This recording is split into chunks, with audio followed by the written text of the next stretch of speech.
Folks, I'd like you to get settled. It's not quite actually 4 o'clock yet, but just a reminder that we are trying to do this according to the COVID-19 regulations that are still in effect with regard to if you can wear masks, um, keep the social distance of 6 feet, and hopefully we can get through this in an appropriate manner. But right now it's 4 p.m. and I want to call the June 4th, 2020 Village of Pinehurst Planning and Zoning Board to order. We do have a quorum, and I'm going to mention all the members by name that are in attendance. To my far left, Philip Shoemaker, Joel Schreiberg, Cindy Burnett. To my far right, Paul Roberts, Sonia Rothstein, David Alzamora, Jeremy Hooper, and I'm Leo Santowasso. I would like to know if anyone has a problem with the format that we're trying to do today. And if so, we can try to understand what that might be and rectify it if we can. There's also a sign-up sheet on the table there by the doorway. I assume some folks have signed up already, but if there are additional people that want to speak, please add your name to the list. We have a fair number of people, and I guess most of the folks here are going to want to make a comment one way or the other, for or against. I don't think we're going to have a problem in putting limits on the time you're going to be able to speak, but I would ask that your comments be to the point. While that's coming forward, I would ask that we should have the March 5th meeting minutes available, and I would ask that anyone put forward a motion to approve those minutes.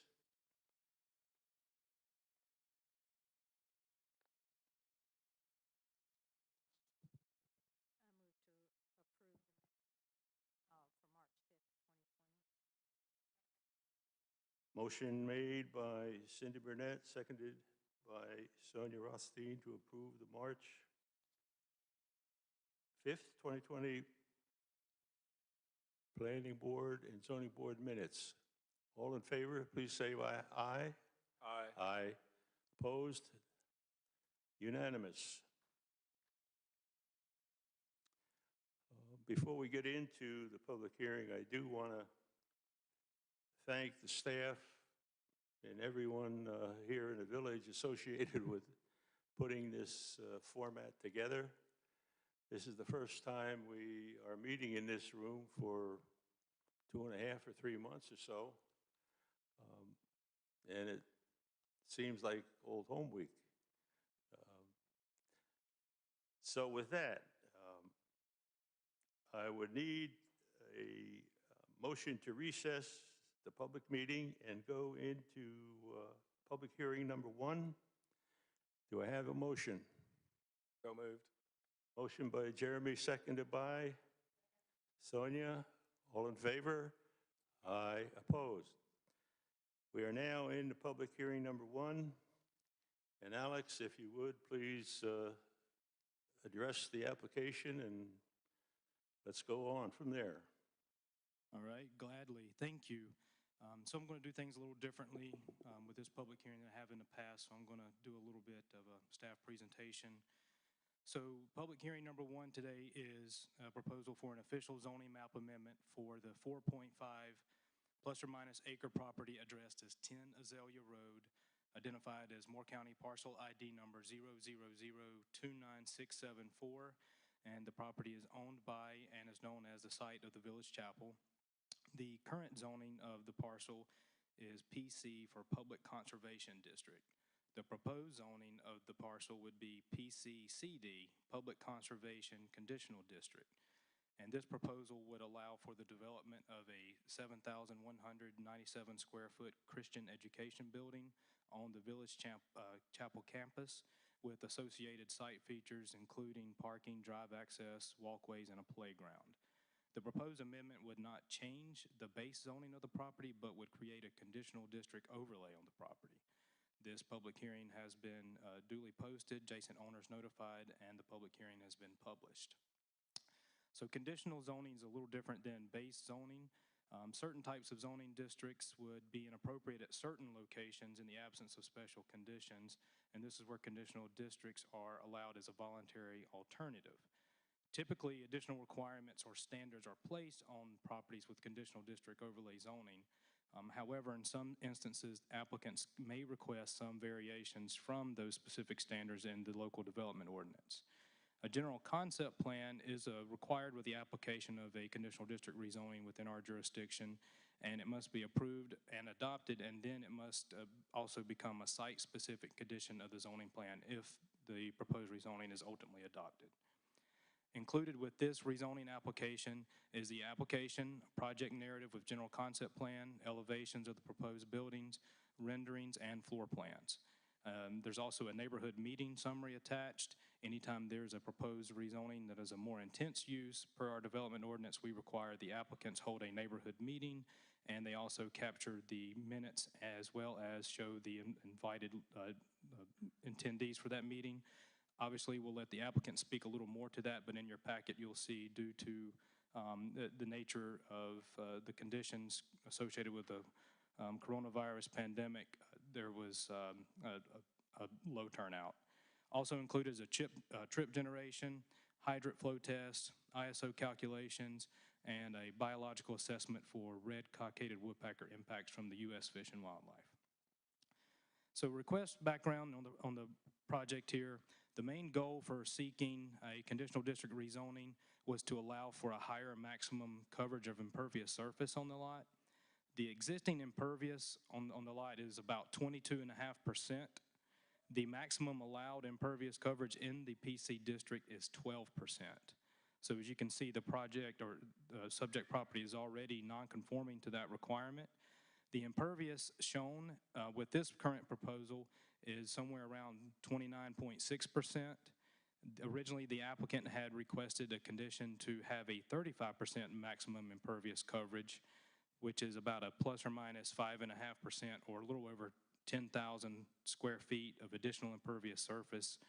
The applicant has since revised the proposal to allow for a maximum coverage of 33%. So if a 33% request were to be approved, that would be a plus or minus 3.5 or 3.4% or almost 6,700 square foot of additional impervious surface left for future improvements. The applicant, again, has requested some conditions with this conditional district overlay. In addition to the impervious coverage limit, which we just spoke about, the applicant is also asking to not be required to install sidewalks along the existing street frontage. And the applicant has also asked or has placed the condition to further limit any of the allowed uses on the property to the current use, which is a religious institution, with waiving special requirement 18, which includes that the property must be at least 5 acres inside, located on a major collector or thoroughfare street. Playgrounds, cemetery. This has been removed as of today. We'll let the applicant speak more to some of the limitations that they're looking at and reasoning of removing that proposed use. Concealed wireless, there is a concealed wireless facility currently in the building of the chapel. Accessory buildings with special requirements, accessory structures with special requirements, and all allow temporary uses. So this is different from all the allowed uses that would be currently permitted within the PC district per table 8.5 of the development ordinance. The adjacent land uses and their zoning. So the surrounding properties in the area do contain multiple zoning designations and different land uses. And we'll get to the map in a second, but you can see to the north is the Village Green, which is currently owned, maintained, and operated by the village. and it is zoned PC as well. All these properties nearby are also located within the local historic district overlay. To the south, there's a mix of single-family residential, the Sand Hills Women's Exchange site, and the Pinehurst Resort Clubhouse, tennis, and pool facility. To the east is all single-family residential lots along Village Green East. To the west, you have the Bank of America, and then the resulting other property of the Pinehurst Resort Clubhouse, tennis, and pool facility.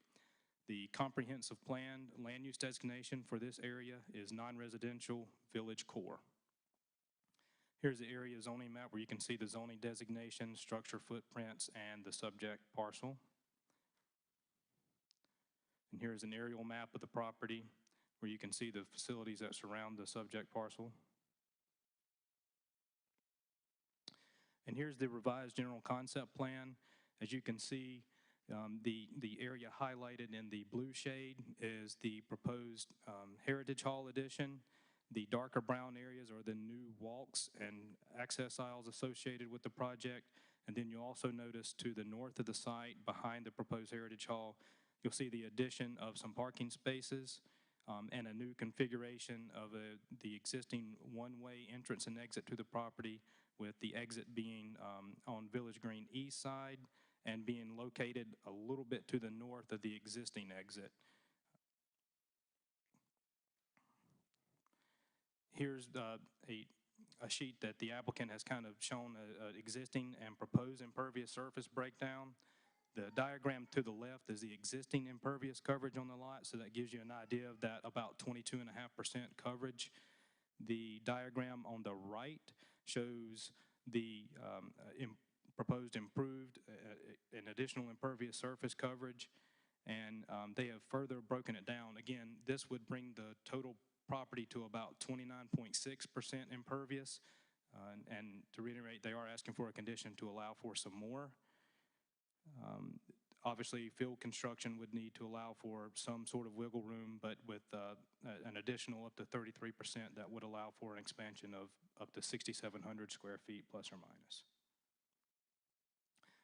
The proposed use in the building, so again, it's a 7,197 square foot Heritage Hall, and the applicant has stated that it's intended to be used for educational purposes of the Village Chapel. The applicant has proposed, again, to limit the allowed uses for the property as listed with the proposed conditions and shown on the table on the right. The building is approximately 1.5 stories and approximately 33 feet tall. The features and the materials of the proposed Heritage Hall will match as close as possible to the existing structures on the site. There are no proposed physical connections to the existing sanctuary, and the proposed playground is on the east side of the building. Important note that the Historic Preservation Commission and their regular meeting last Thursday has issued a certificate of appropriateness, or a COA, for this proposed construction. Here we'll go through some elevations of the proposed structure along with some renderings. This kind of gives you an idea of the front of the proposed building along with the existing buildings on the property. You can see from left to right, you see the Chapel Hall, the administration building, and then the original sanctuary with the proposed Heritage Hall there on the right. Here you have east, west, north, and south elevations of the proposed structure. Renderings. The one on the left shows how the proposed Heritage Hall is to be situated on the current site so that it doesn't take as much of a focus away from the main sanctuary. The diagram to the right will show what I believe to be is the rear of the Heritage Hall, where the new drive and access aisles are. Here you can see where the playground is there, facing the east of the Heritage Hall, and where the one-way exit would be located. So associated site features with this proposal, again, a redesigned access is proposed and remains as a one-way flow with an entrance off Village Green West and a new exit located just to the north of the existing exit off Village Green Road East. New parking spaces are provided, which would net an additional 5 spaces. It is important to note that there is no all-street parking requirement within the PC district, but this is an attempt to get broader further into ADA code and have a few more spaces available on the site. All the internal sidewalks to the site are proposed to be brick pavers. And again, the applicant is seeking a condition not to install sidewalks along the existing street frontage of the property. Here's some more overhead and aerial renderings of the entire site. There's a map that we were able to provide to help guide some of the discussion relative to the sidewalk waiver. Here you'll be able to see where we've been able to map the approximate location of all existing sidewalks and paths within the immediate area. As you see, from the library down along all the way past the subject property on the east, there are no existing paths. On the west side, there's pedestrian movements and sidewalk all the way down Village Green West on both sides, which terminates at the end of the Village Chapel property and where the Village of Pinehurst property is now. The sidewalk along the west and across the street continues down Village Green West and then makes the western turn down Azalea. So landscaping. So a 10-foot planted buffer will be required along the east of the property as it's shown on the diagram to the right. These type plantings that are required per the PDO include a mixture of longleaf pines, understory trees, and shrubs, and they're based on a square footage of the overall planted buffer. This planted buffer would be 10 foot wide, and I don't have the linear dimensions at this time, but that's typically what the plant count is worked out during the construction drawing phase. The parking area will require perimeter plantings around, and that's intended to reduce any headlights or any vehicle glare on adjacent properties.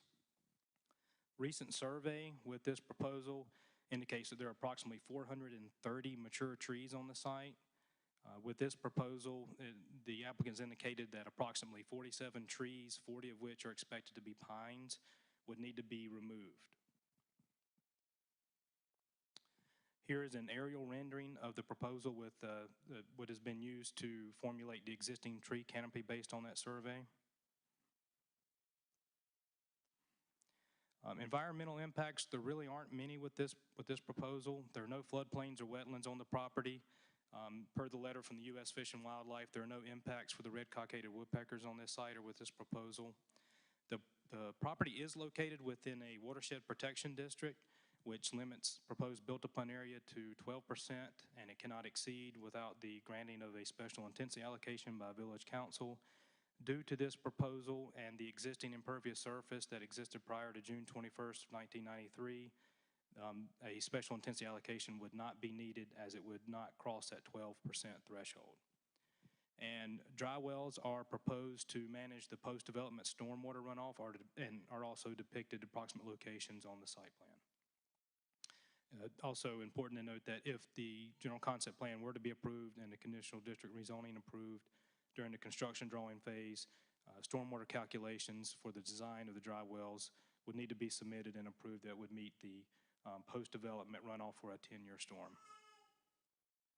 So the staff technical review, the technical review committee has reviewed this application and general concept plan. We have issued comments to the applicant.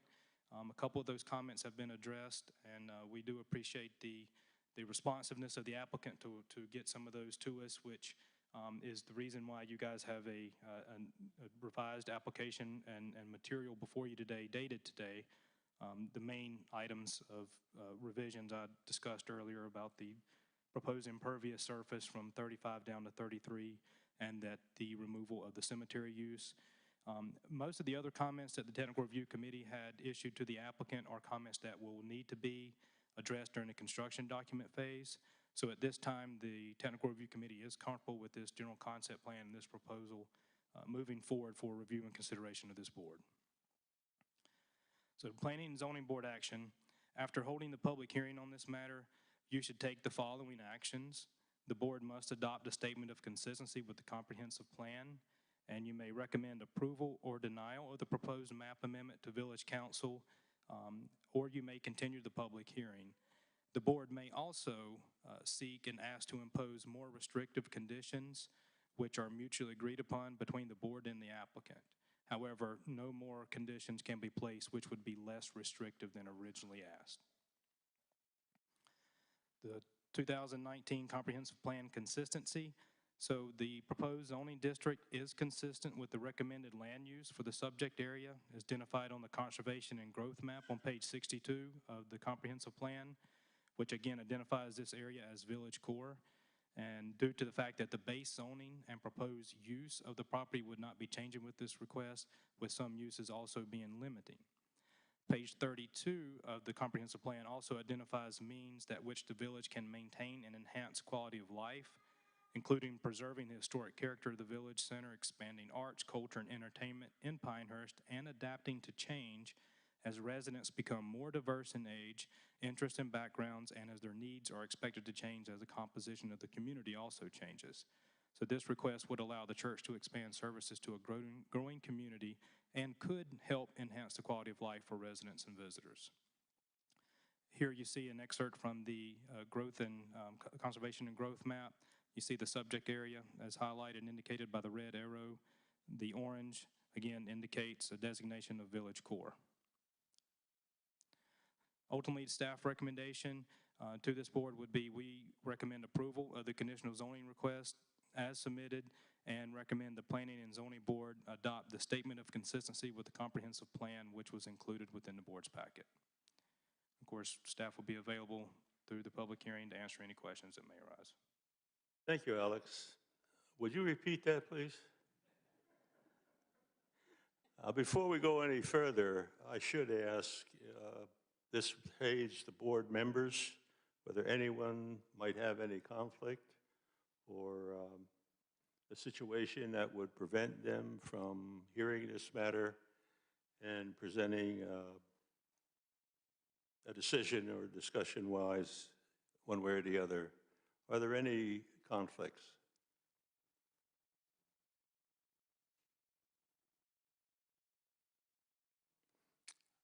Okay, looks like we can go on. And I guess it's now, well, does anyone have any questions for Alex before we go to the applicant? Okay, Mr. Bogle, I assume you're leading off?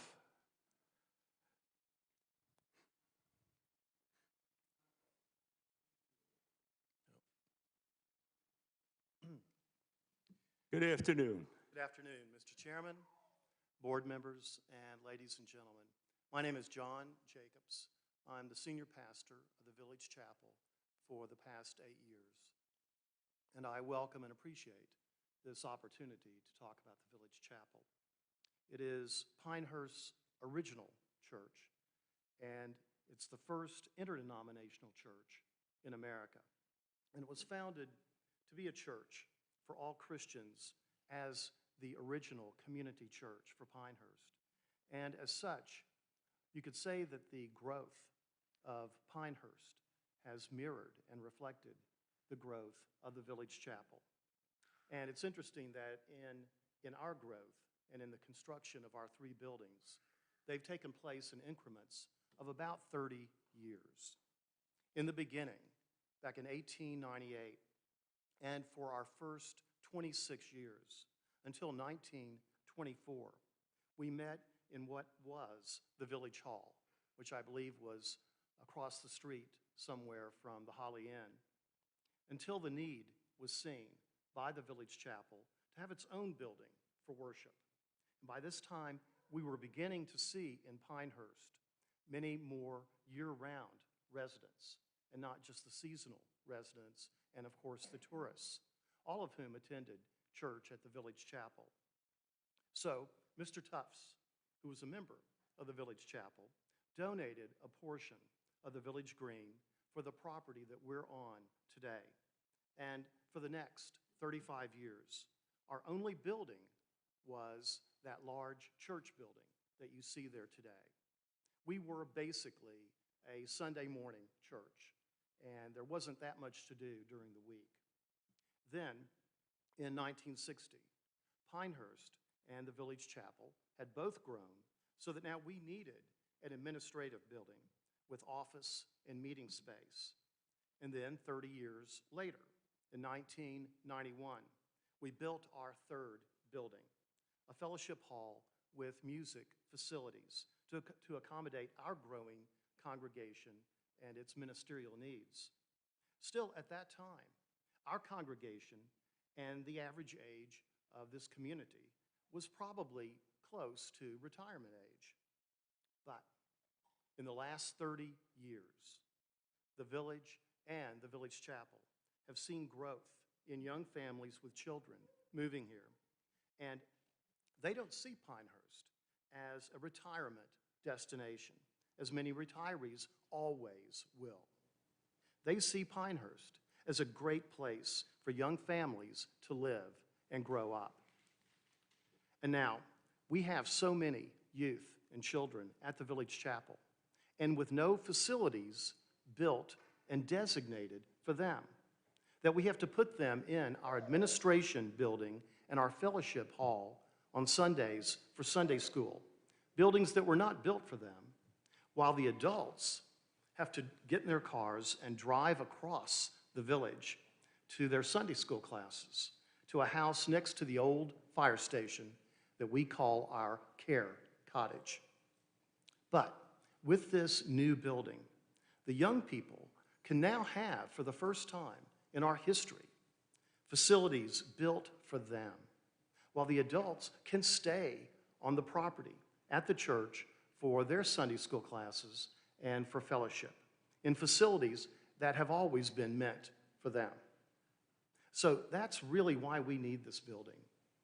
And it's hard to imagine, but of all the churches in Moore County that are anywhere near our size, we are the only church that does not have facilities for children and youth. One last thing. As the church that was founded to be here for this community, and always has been, we have opened our doors to civic groups, therapeutic groups, homeschools, graduations, and to so many other activities, probably close to at least 50 on a regular basis that use our facilities. And we want it that way. We want to do more.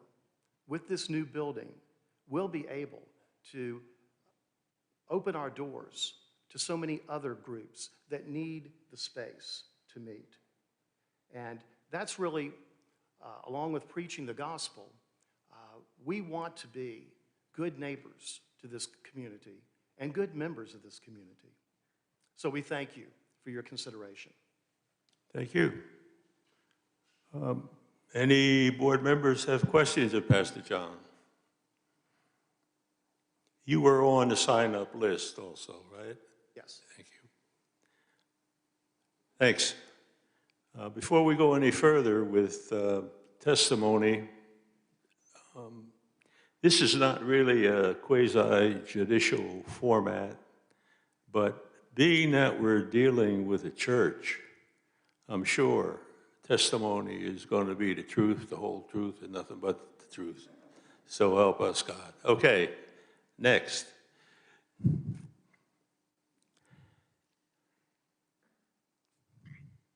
Mr. Chairman, members of the board, my name is Jack Wood. I am the Heritage Hall project manager for the chapel. I'm a professional engineer by trade, and I've been the chairman of the Building and Grounds Committee now for 6 years. Also, back 10 years ago when we did the Learning Center development, that went all the way through approval up to the site plan for a building twice the size of this one that we're proposing now. I was the project manager at that time for that building also. I would like to give you a brief summary of how we arrived at the design and the site plan that we are presenting to you here today. I think it's important that you know what we've gone through. After several studies over several years, how we could best meet our space requirements in the chapel, we decided over 1.5 years ago, after looking at renting and looking at reconfigure and everything, we decided that our only way to meet our requirements was by constructing a new building. In January of 2019, almost 1.5 years ago, we formed a committee of 10 members to produce a user requirements document outlining our needs and desires in a new building, and the changes that would be required from that building on our campus. User requirement committee is people who are going to be using this new building. What do we want in it? What does it need to do? How big does it have to be? Every possible detail. This committee had the charge of investigating and specifying what kind of building that we need. Because of financial constraints, and all the money for this building comes from donations of our congregation, we knew that we needed a modest building, but one that we could expand upon in years to come if necessary, and to accommodate for future growth. To produce this document, our committee spent a long time on doing research on the internet. We went and visited every other church in southern Moore County that had educational facilities, toured them, talked to their staff about them, what they wished they had done, what they did that was good. We had a lot of discussions internal to our chapel among other members and so on. And through the gathering of all of this information, we were able to compile a document of our user desires and our user needs for our new building. After 6 months, we produced a very detailed 8-page document covering every detail of our requirements for the building and its siting. Paramount among those requirements was that the building that we're planning to build, it must match exactly to the other buildings on style, architecture, siting, and everything else, and materials, other building on our campus, so that when it's completed and somebody visited, they'd think that building's been there all along. That was our goal. Our Board of Trustees then approved this document in August of 2019. And in September 2019, we briefed our entire congregation on the findings in our user document, the type of building that we wanted to build. And just subsequent to that, we took a vote of our congregation, and it was overwhelmingly voted that we should proceed with design and constructing this new building. At that point, we asked for statements of qualifications from a set of architectural firms, and then we narrowed it and we started doing interviews. And in November, we selected Bogle Architecture, and it was one of the wisest decisions we made as our architect. And since our congregation had voted to proceed, we were able to spend the money on that. We got a contract with Bogle in December, and in January of this year, we started meeting regularly with Pete Bogle and my committee, looking at options for design and siting that best met all of our requirements and was at the lowest, cost. We gave him that user requirements document, and he used that to come up with schematic diagrams of options for how we can meet those and what the building would look like. After several months, we arrived at a site plan and design that met virtually all of our requirements and that fit perfectly into our campus. We presented that design and site plan to our Board of Trustees in late March of this year, and the board unanimously approved our plans. Okay, so that's where we were in March now, and we're moving on now with of course, with design development. I wanted to tell you all of this background there so that you know that there's been a great deal of thought and consideration that has gone into every detail of the building that we are proposing. We think that our plans that we have for Heritage Hall are the perfect solution for us and also for Pinehurst Village. And we are proud to be able to present them to you today. Thank you. Any questions for Mr. Wood? I was wondering, why did the first project not go through? We spent a lot of money designing it and went through everything up to site plan approval. And at that time, completely unrelated to our project, our church had some internal strife and turmoil between the congregation and the pastors, and it caused a split in our church. And a portion of our congregation left with our pastors, and it left us unable to continue to build the building that we had proposed. So we had our plan good for 3 years, and we thought maybe we would get back to it, but we've not been able until this time to recoup the strength and the financial wherewithal to propose a new building. And as I did mention to you, this one is less than half the size of the one that went through. And just to add on to what Alex said, the impervious surface that was approved for our site for that building was 40%. So much more onerous of a project. Mr. Wood? You're going to have to get closer to the mic because they can't pick you up.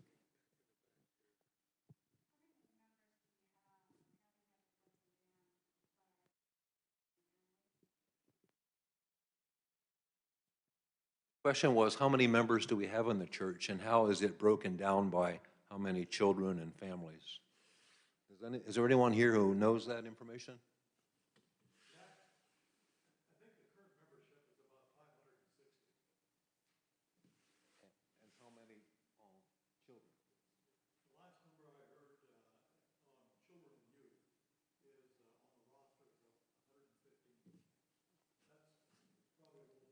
Uh, 560 members, 116 or 20 children. Mr. Wood?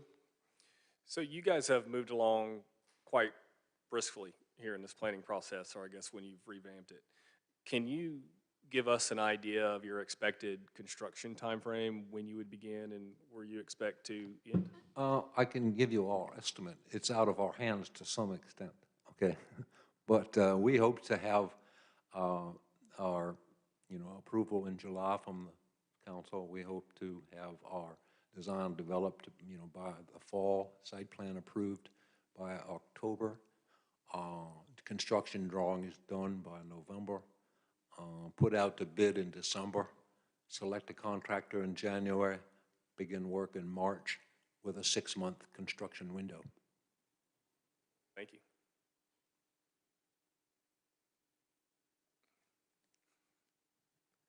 Thank you.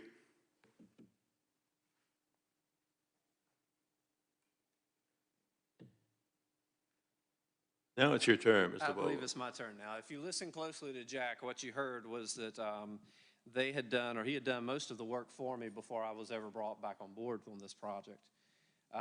This has been a great project to work on with this group. And a lot of the things that I have in my presentation here, Alex has already gone through, so I'll go through them kind of quickly and just hit the highlights. I wanted to make sure to highlight all the pieces that were changed from the original packet of information that you received a couple weeks ago. They're minor changes and they're all improvements, but the revision date, there you go, on the front page. We were asked if we would also include the letter that we have from Pinehurst LLC. So that's the change that you see on the index here.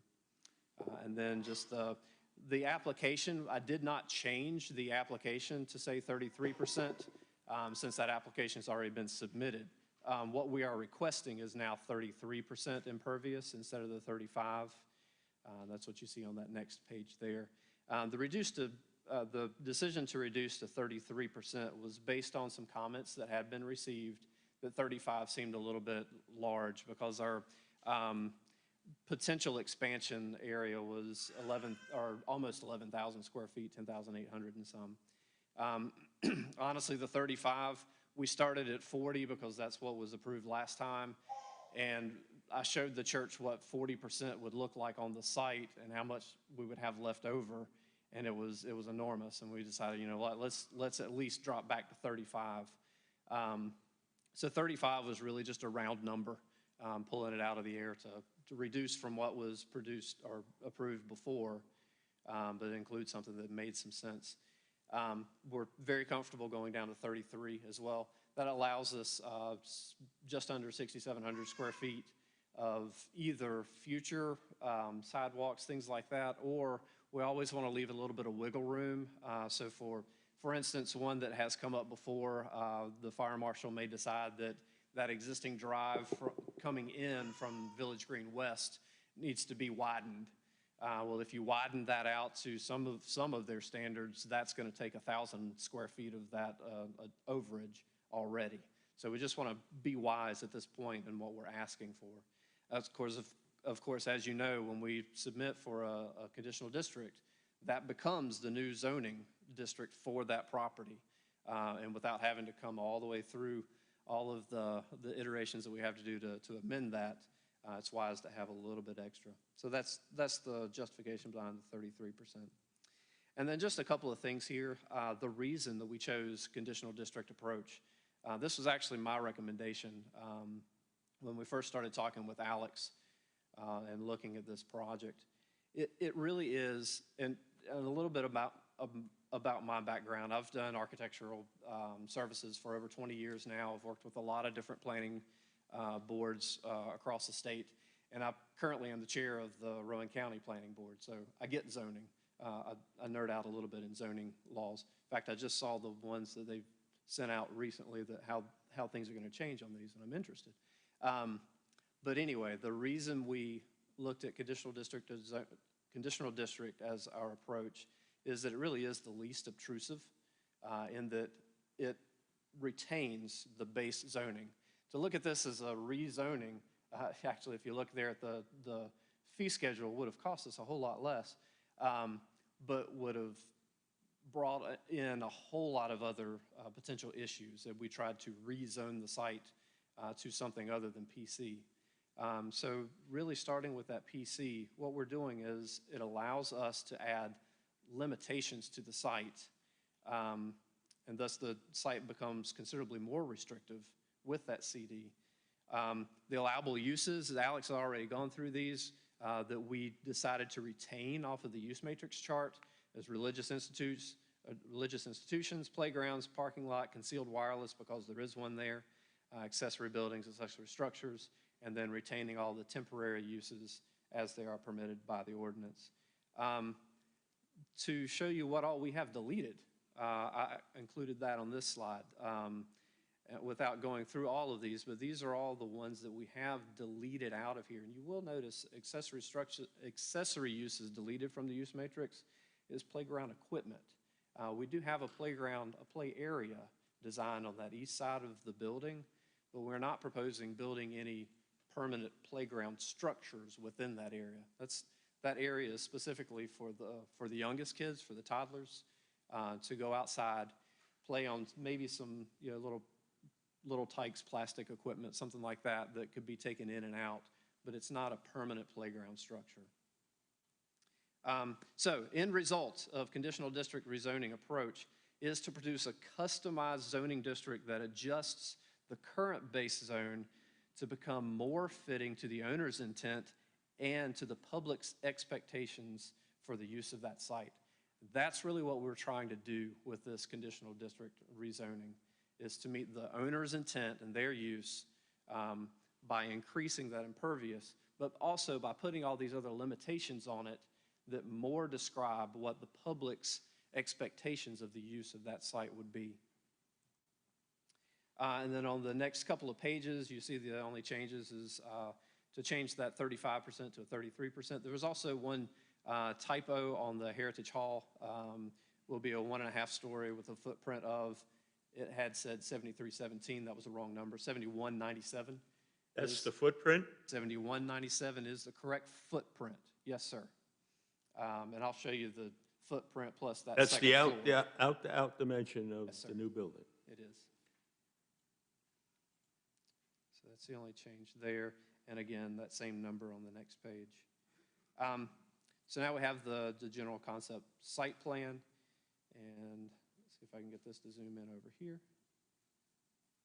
Listed the different changes. That cemetery use has been deleted. I had actually recommended to the building committee that they retain cemetery use in case the church ever decided to place a columbarium on their site. I checked with Alex in planning, and they confirmed that yes, if they wanted to do a columbarium, we had to have cemetery as a listed use. But I later found out that the churches, the way they approach cremation is they have a scatter garden there already. So it was mentioned that somebody had some issue with cemetery use being retained, so we simply deleted it because the church really didn't desire it anyway. Landscape buffer was added. This was something that came up in the TRC meeting, and you can actually see the limitations. Well, the minimal area for that landscape buffer is in this green hatched area. It's parallel with the front and rear of the building, or I should say the north and south of the building, protruded over toward the street and within, outside of the right-of-way. So that's where the PDO wants us to put that landscape buffer. I did some quick calculations. It is a Class 2 landscape buffer, which is typically 20 feet, except you're allowed to reduce that to 50% if you're along a roadway and not between two adjacent parcels. So it's a 10-foot wide required landscape buffer with the requirements per square foot for trees and shrubs, and counting out or subtracting out the existing pine trees that will be maintained along this buffer. We will need to add, it's something like 5 or 6 pines and then almost 20 shrubs. It's really not that intrusive of a requirement, and also won't look that much out of place, which we want to make sure any of the landscaping that we do along here does look like it belongs there. Site triangles were also placed along the pavement edge. This is the same approach we took when we did, I was also the architect on the Community Presbyterian project. Same approach we did there. This is a driveway, not a street.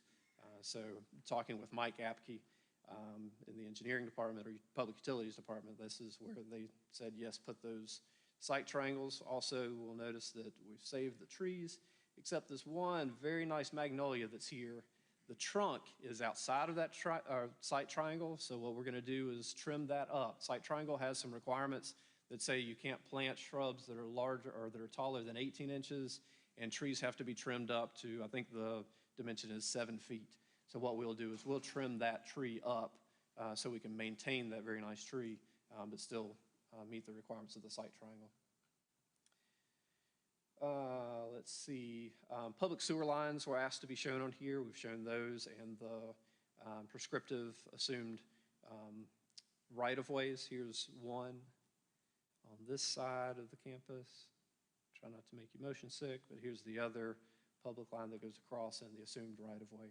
So none of these are outside, or none of these affect the design area. However, the planting, this corner right here, we'll have to have permission from Moore County to do that planting in their right-of-way. The pavement is outside of the right-of-way, but the required landscape buffer for the parking lot is in it. All right, showing the closest existing fire hydrant is right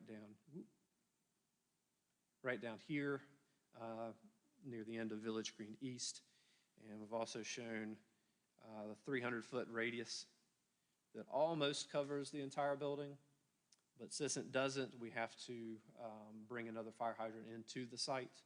So we're proposing that fire hydrant be right here to the north side of the building, which will also be this radius right here within 50 feet of our proposed fire department connection, the FDC that'll be on the building. The building is a fully sprinklered building, so we have to have that FDC there. And then also proposing, and this is early, we know that there are fire lines, public fire lines down on the south end of the campus that are actually on our side of Village Green East. Right now, we're looking at attaching or starting a water line from there, and in order to try to minimize the number of trees that would have to be removed even for this, we're going to run that along in the right-of-way all the way up to a point where we can take a straight shot and miss as many trees as possible, which right now I think I may endanger 2 trees to hit our fire hydrant. So that's at least, and of course all of those details will be worked out during the engineering portion of this design process, but at least that is the general concept shown on this plan. And then there was a comment about showing the meets and bounds off of the survey. We did have a recent survey updated from Benny Brown, and so I've simply brought those meets and bounds over from that survey and then also showed them out on the site where they showed up on his survey. So that's general concept plan. the impervious surfaces, our second sheet in this conditional district zoning application. The only two changes there were we were requested to add a breakdown of the total impervious surfaces and also to reduce the impervious request from 35 to 33. 33 brings us to 6690 square feet of growth area. And the impervious surfaces break down in these following manners. Existing buildings and porches is just under 22,000 square feet. Existing pavers and walkways that will remain, these do not count the ones that we'll demo out, is 6,501 square feet.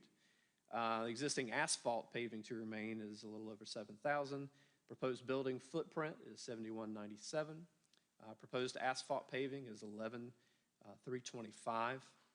And the proposed brick pavers for our new sidewalks is another 4,455 for that total of 58,222. Can I ask a question? On CD2 with the June 3, 2020 revision date, about the hard surface coverage for the existing site is shown as 43,928, but that doesn't total for the proposed, when you're showing the total of the impervious surfaces on the right-hand side there, what's existing only totals 35,245.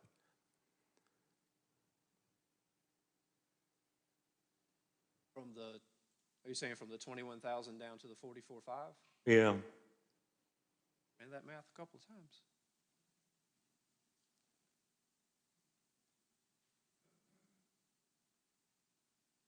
Now we'll find out if I left one of them off when I moved it over to my plan.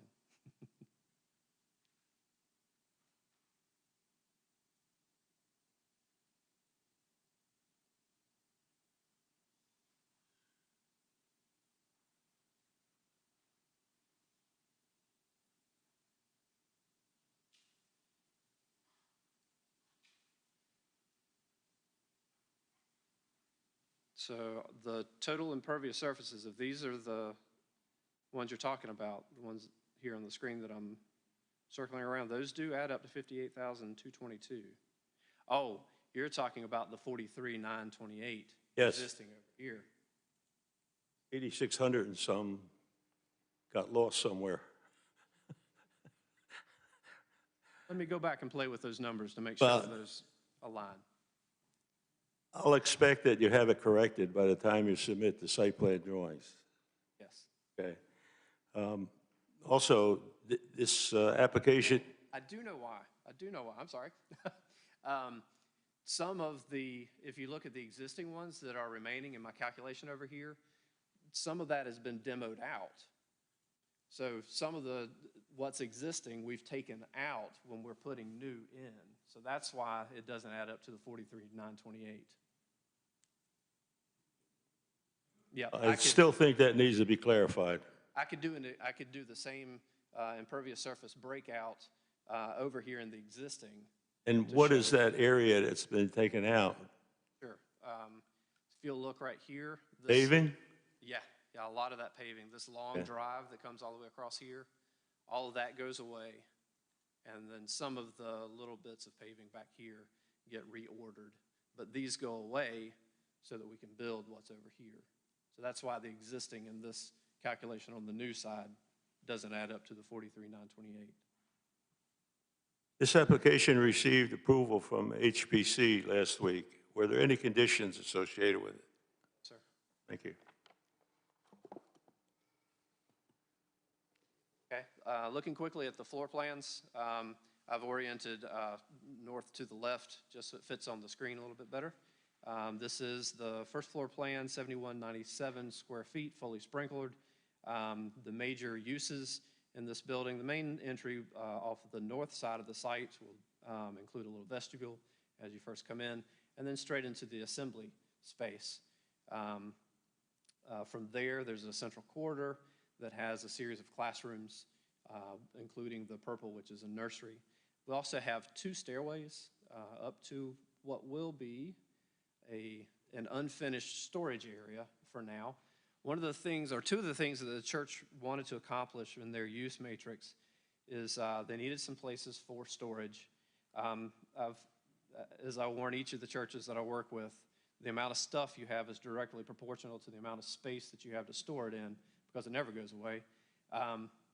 But they needed a place for some storage right now, but they also wanted to look at the ability to expand in the future. So the first iterations of the design actually showed another wing of the building coming off to the east. But as we got into the design, realizing how much space is up in this attic space, and the attic space, the volume of the attic space is based on the existing slopes of the other roofs of the minor buildings that are on campus, encourage them to, hey, let's actually build this in a way that that's your expansion. So everything is internal. You don't have to come back and build out anything additional out on the ground. So that's where we ended up with the future second floor expansion, which is about the same amount of expansion that they were considering anyway. Still retains some storage spaces. Of course, though, I'm sure they'll have to purge through some of the stuff at that point in time to fit it in these small storage areas, but will afford them another 4 classrooms in that second floor, but all under roof, so it doesn't seem like such a large building. Is this building going to be slab or crawl space or basement? Concrete slab on grade with metal stud bearing walls with some steel. There have to be some heavy steel to span the open space, the large 2-story space, which would be the assembly end of the building. And then either light gauge steel or wood structure for that second floor, and then wood truss and wood roofing so that we can best support and attach all the slate roof that we're going to put on this building. Any borings have been done for foundation? We had some previous borings when we did the 2010 project that obviously we will still redo those since it's been 10 years. Structural soil borings, we don't expect to change considerably, but still, at least in concept, looking back to those structural borings for now. Just quickly, elevations, you saw those on Alex's presentation. And then the renderings themselves, and again, Alex has shown you these. This courtyard area actually was one of those happy accidents that ended up happening. We're trying to, the church requested 2 different drop-off areas for cars, and then also in trying to keep every tree that we could, that ended up shaping this landscape courtyard area so that we could retain the trees. I will say, by the way, that the trees that are in the model actually are taken directly from the survey that we have. So those are actual tree locations. The model only lets us have one type of pine tree, so it's actually the same tree 400 and some times, but they are in the correct locations.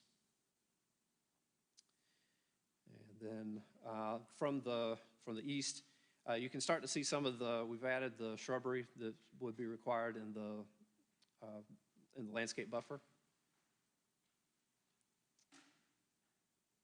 And then this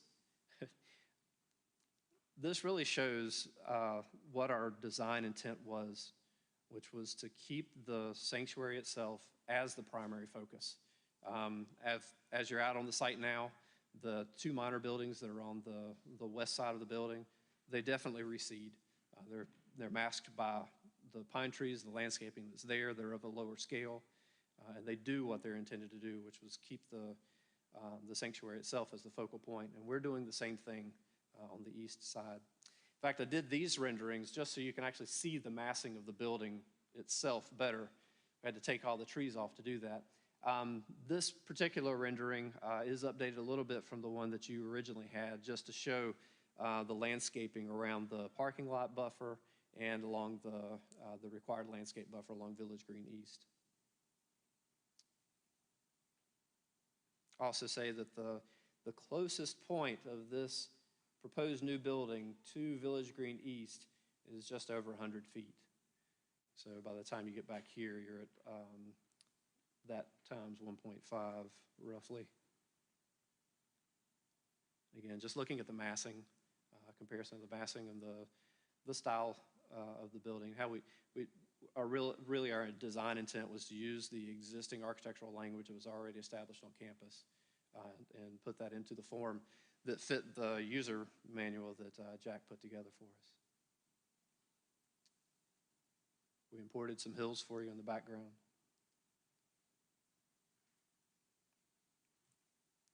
And then just a glance of the inside. This is the one large space, just showing a multiple of different uses and giving you some sense of scale, what that's going to look like. It's not a huge space, but it's a large and comfortable space.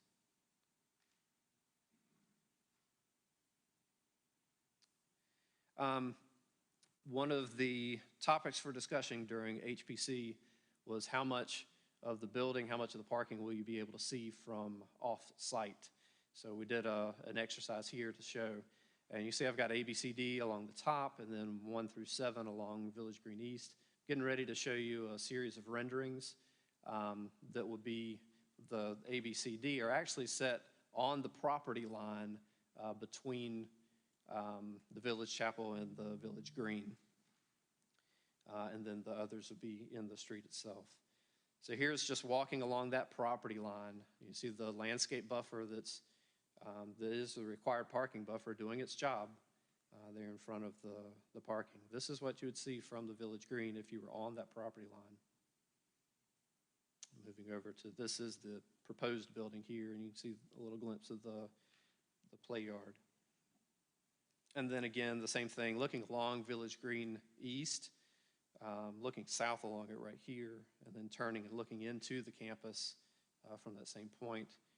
And then again, working our way along. You do see the building, you see the landscaping, the play yard, and then you start to see the chapel standing out in front of the proposed building.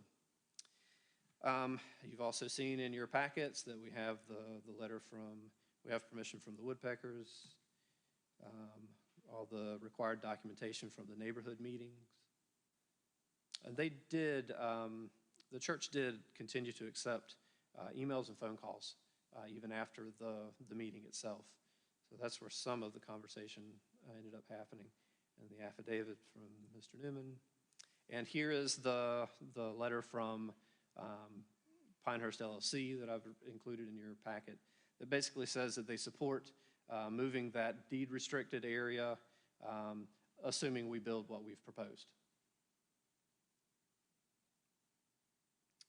I'll put this one in here. I was actually the project architect for Ramsey Bergen Smith during the 2010 Learning Center proposal. And I'll preface showing you these with the full knowledge that nothing that was approved then has any bearing on your vote today.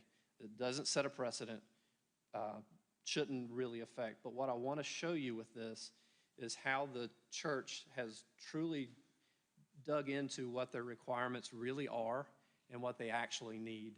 So we can see the difference that 10 years makes. You see before, the proposal was to remove 58 trees.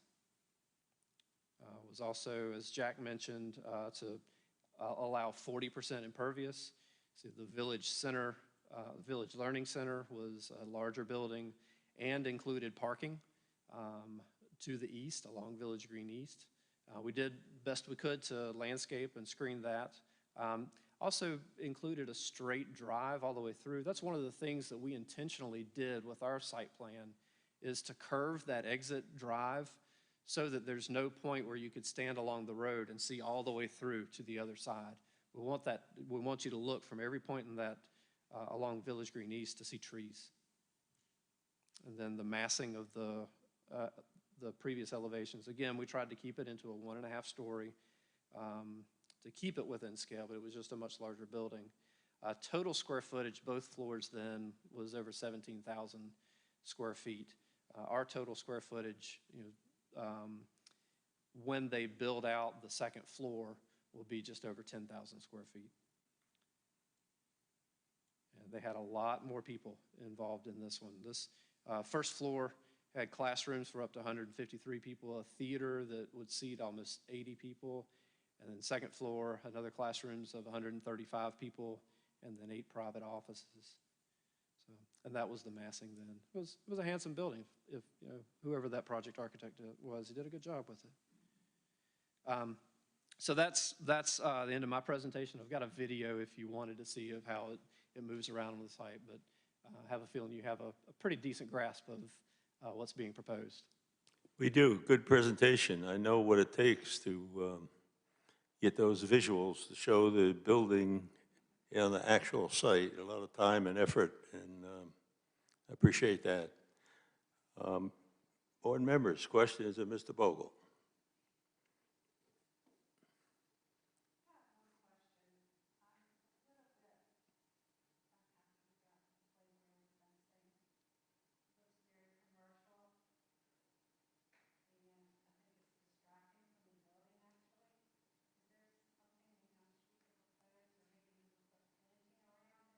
Yes. Yeah. Right, so what we are actually proposing, the first, okay, yes, go ahead.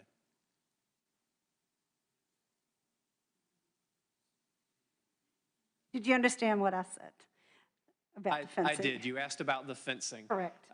The original design intent on the fencing, or the original design direction that we were given on the fencing, was to match some of the perforated brick fencing that they have around their HVAC units in the back of the chapel. We showed them what that looked like, and then also showed them what a picket-style fence would look like. The perforated brick fencing becomes very heavy visually and ends up blocking a lot of the view of the new building, which the new building is actually the architectural language of the campus, not the fencing. So we were looking for something that was a little more transparent. But absolutely, putting some landscaping around that fencing is another appropriate way to do it. I've already talked to Alex about what types of fencing would be allowable in this area.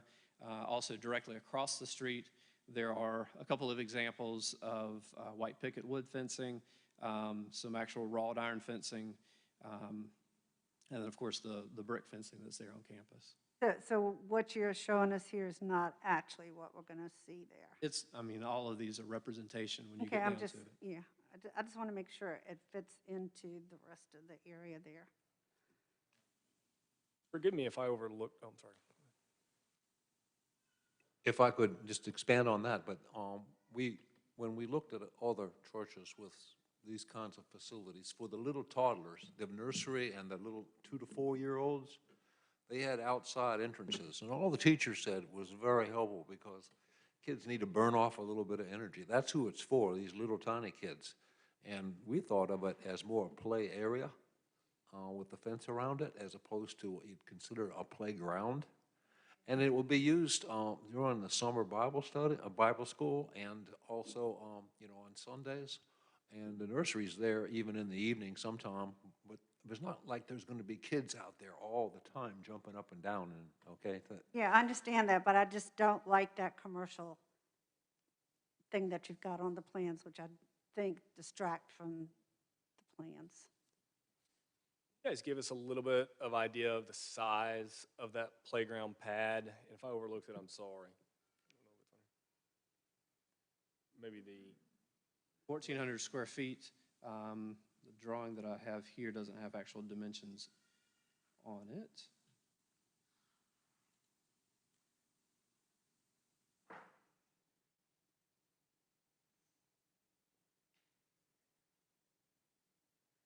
All right, so here is a dimension string of 50 feet up here, which is larger than either of those.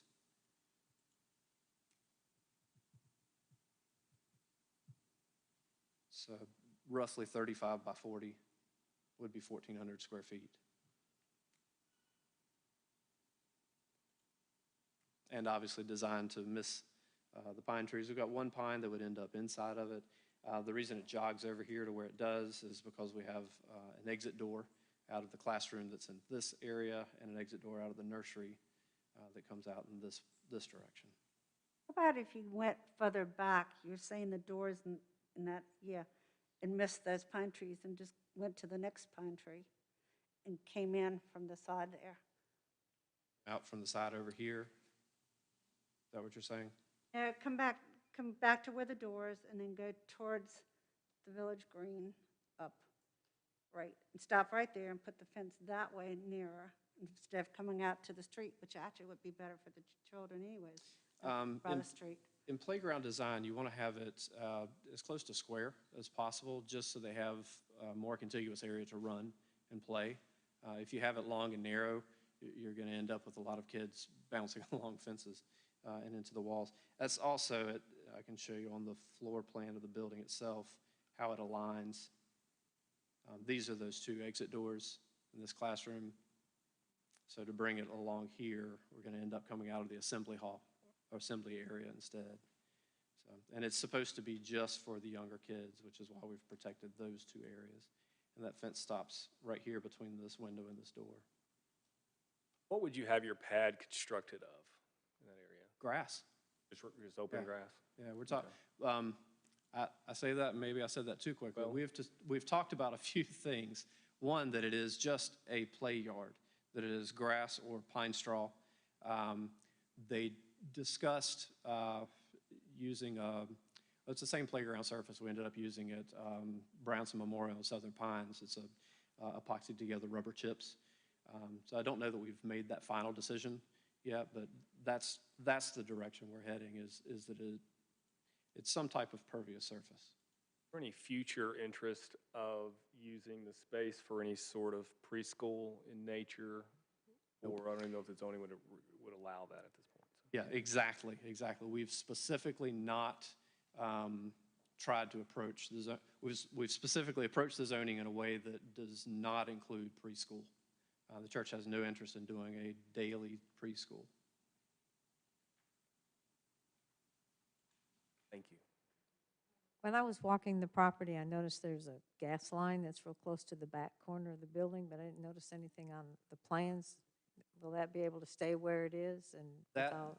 That's a piece that we're looking into. If it is a public gas line that routes across the site, then we'll have it rerouted as part of the engineering review. Could that take out more trees if they had to do that, or? I mean, it could, but again, everything we're going to do is try to minimize that. The gas line, that's not too hard to minimize, he says. Shouldn't be one of the hardest things to do.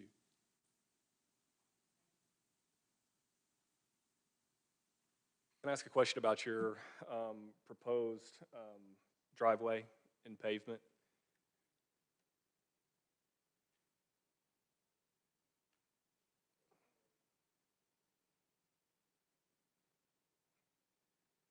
Okay.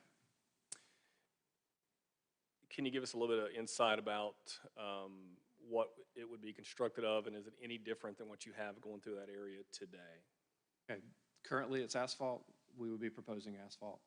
You can see we've got HD asphalt labeled there. That's along the fire lanes. That's from a discussion with the fire marshal already. I'll also point out that one of the reasons that we added the parking over here where we did is we are parking exempt in the PC district. However, we need to function, and I need to meet building code requirements. So I need to have some handicap accessible spaces, which are these two with the unloading zone here, that are within close proximity to the main entry to the building, which is why we pulled those over there where we did. The existing site has 13 parking spaces in this curved area across here, if you follow that curved line. So what we're adding back, using some of the same paved areas, but replacing the pavement, obviously, since we have to go to the heavy-duty asphalt, is 10 and then a group of 8, so we're netting a gain of 5.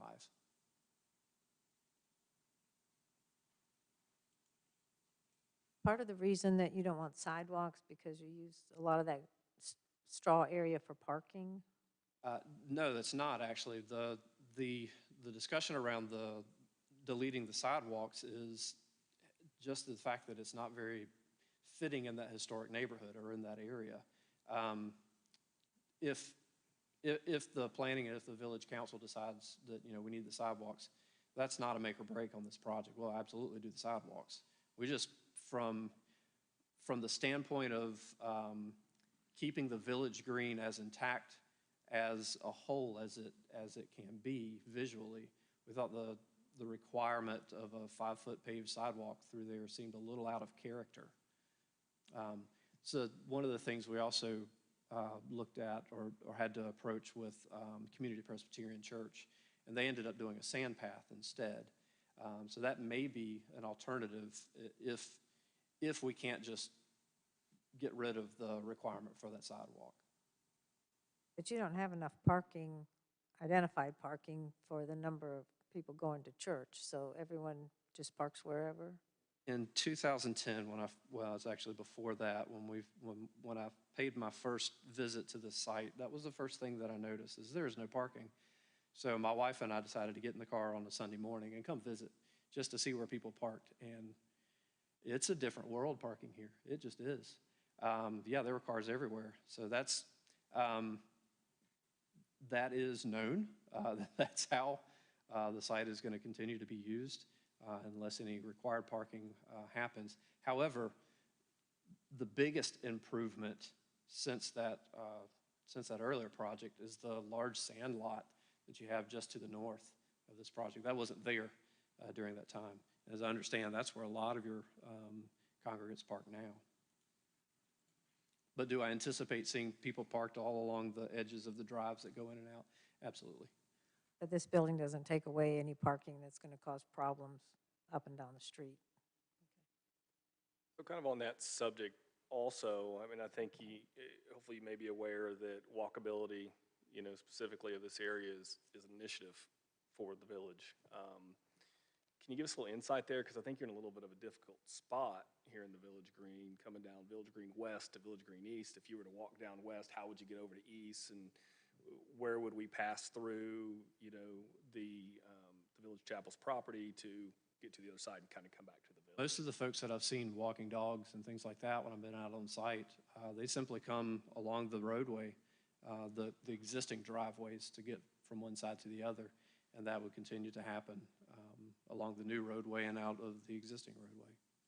You also have some of those sand paths that kind of go behind it, which I think is very helpful.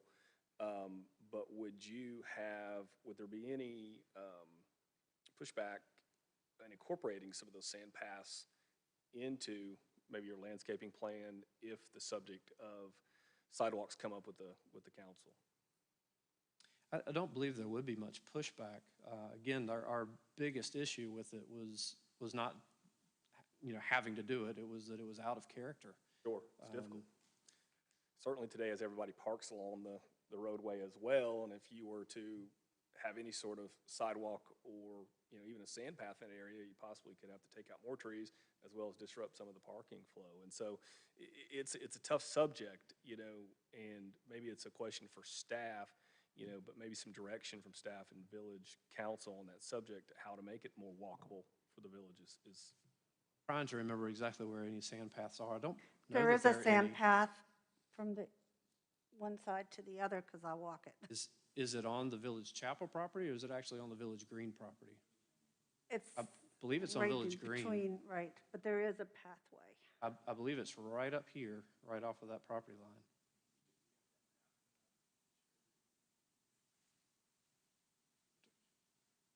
Yeah, where was that guy? Is your presentation still up? Is that it?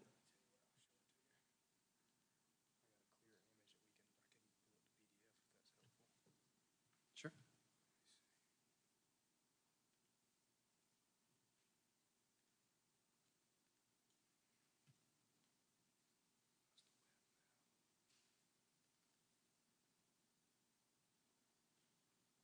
That's not very helpful. Yeah, these are just the sidewalks. They don't show any of the sand paths. But I'm fairly certain that sand path is just off of the Village Chapel property.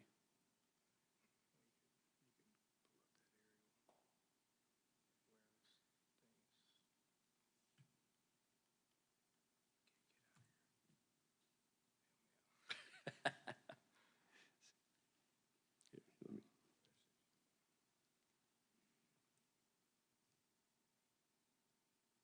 Need back to there. Is that what you're after?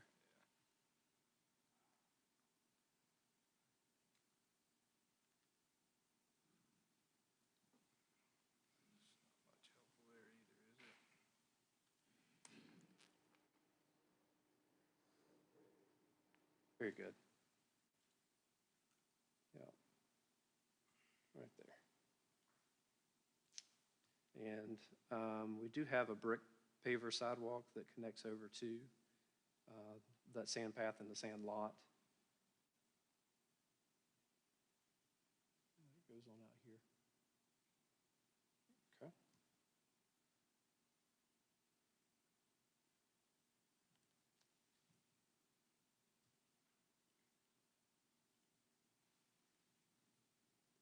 Any other questions, Mr. Bogle?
Okay, does anything that I said need to be repeated, or was it heard by all? I can sum up in my answer. Okay. Your concern was increasing the impervious surface area and what that does to neighboring properties with stormwater runoff. Yes, sir. So actually, we're going to be improving, believe it or not, the current condition because of the amount of stormwater dry wells that we're going to be putting on the site. We are required by the PDO to manage all of our stormwater on site, which is not occurring now because those requirements were not in the PDO at that time. So we've got some, right now, we'll get back here. Right now, they're just proposed locations based on areas where we don't have trees. But you can see we've got a large proposed dry well here, one along the roadbed here. There's another one existing in here that will probably end up being enlarged. And there may be some other opportunities for those. But those would be, as Alex pointed out, calculated based on that 10-year rain event, which it sounds like you've had about 3 of those in the last week.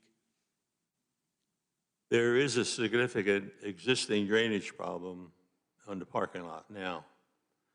It's only going to get worse. Will there be gutters and downspouts on the new structure That is the plan, yes, sir. to connect into whatever the stormwater management facilities are going to be? Okay.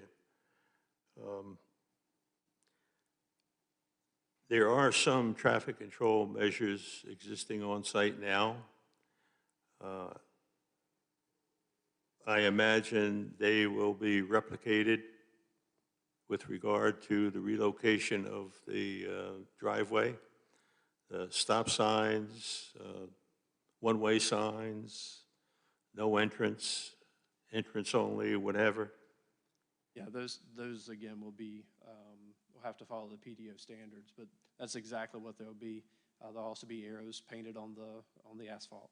Okay. The trip generation included with the application is very preliminary, in my opinion. I imagine there will be more information submitted at site plan application. Absolutely will be. I actually brought Brian Welburn from Neil Smith Engineering to talk on that. Brian, you want to come talk about that a little bit? And I know you and Mike have had some conversations.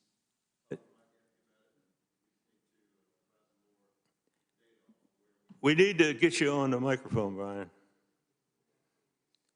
Also, are there going to be any special events held at the church? I don't know what they might be, but summer camp, summer Bible school, things like that? Anything that's associated with typical church use. So that traffic study should reflect those uses also. We actually found the 2010 traffic study that Mike Apke actually performed when he was at McGill Associates. And I sent that over to Brian just this afternoon or this morning. Well, for sure, that needs a sharp eye. Yep, it was considerably considerably larger building with a whole lot more proposed use. But you want to talk about what you and Mike have talked about so far?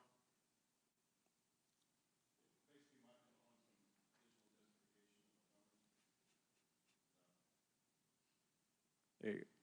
Green, go, okay.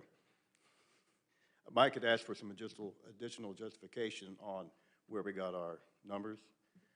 So that's what we're going to provide. I think it's not a traffic impact analysis by any means, but it's just our average daily traffic based on the square footage of the building. Well, we need to know, I think, what this added space adds in terms of peak hour. And there might be a different peak hour than the actual church services. And they ought to be broken down and split out. And as I said, any traffic generated as a result of special events, regardless of the time of the year, should be identified and quantified.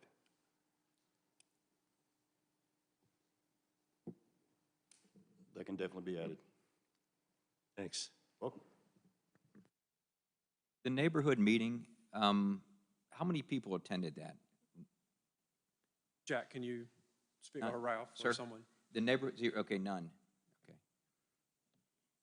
Okay. What was the, what did you get back, whether VOCO, email, written correspondence?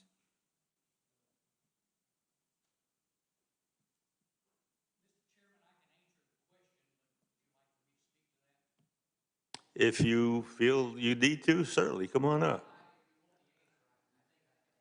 Yeah, I'm just, with the local residents, what their input was.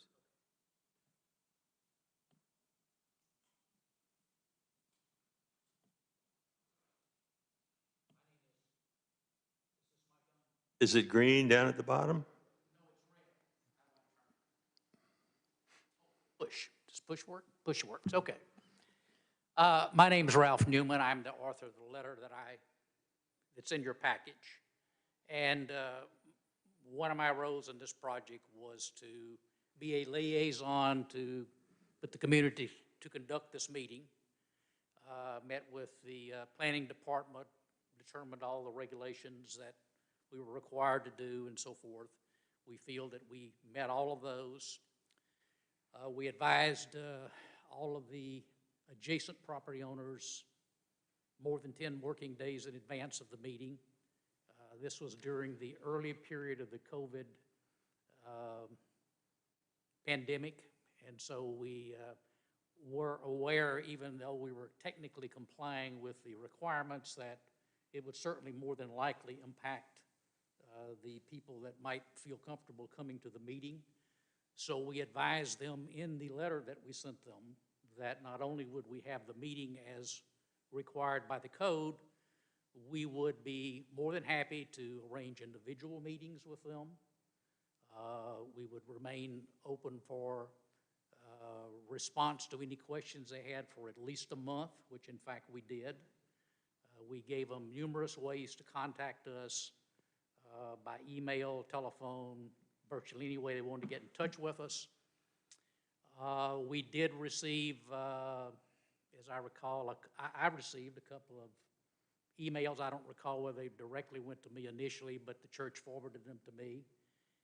I responded in detail to all of the questions that were answered. At the time, we already had the preliminary presentations that you saw today, the site plans, the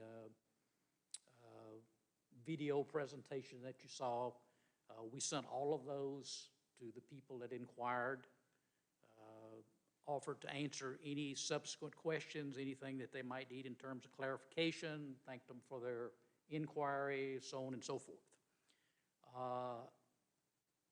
After the initial inquiries, my responses to those inquiries, I never had any subsequent inquiries about anything that I had sent them. And we remained available and open to respond to those for at least 3 to 4 weeks after that. And in fact, would be happy to talk to anybody today, but we've had no subsequent inquiries. So I feel like we tried to not only literally do what was required, but we tried in spirit to comply with it, and that is to provide to anyone that was interested. In fact, we had a few people who were just neighbors, they weren't technically adjacent property owners, made some inquiry, and we sent them the same information. And our view has always been that we would like for you to, we would like to meet you before we have meetings like this and you show up with a problem. We feel like we can resolve those if we talk about them. And we offered many ways to contact us if anybody had any issues. We have had no response. Thank you very much. What is the date of your letter? I don't have it in front of me, but it's in the submission. May 4th to, No, it was back in early April 2nd. April 2nd. The Was meeting the was meeting. March 18 is the address. March 18, and I think the meeting was, well, I'm sorry? April 2nd was the meeting. Yes, and the letter was April, March it is 18th. whatever it is. I don't recall what the dates are from memory. But I was careful to be sure we had at least 2 weeks' notice and many other things. And in addition, we said that, I want to emphasize that while we're having this meeting, we will have a meeting with you at any time, in any place you want to have a meeting, not just at this particular time. And we've never had any one approach us wanting to have such a meeting or discussion or even a telephone conversation. Thank you. Sure. Philip, did you have any questions for Mr. Bogle?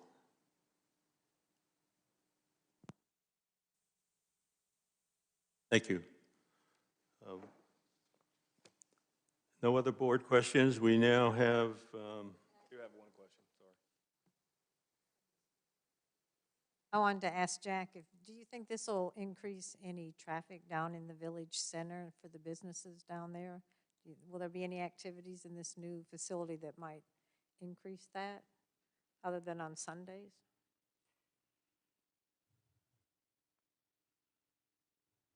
The answer is no. There's not more people that comes with this building. We have, hopefully we'll grow in the future, but who knows? But more activities that. No, I don't think, I think it just allows us to do what we're already doing better. Nothing new is coming as a result of the building, that I know of, no big things or anything that's going to cause an increase in traffic. I didn't know if you would, well, it sounded like you might open it up to other groups in the community that could use the space. Well, it'd be better for, we already, as Pastor do. John said, we already have 50-some groups that use our, Oh. but, and they'll continue, but it's just better to have them in that building than in our chapel hall that's not for that purpose. I understand, just asking the question. Thank you. might as well leave that on. We're going to have some more speakers. Thank you.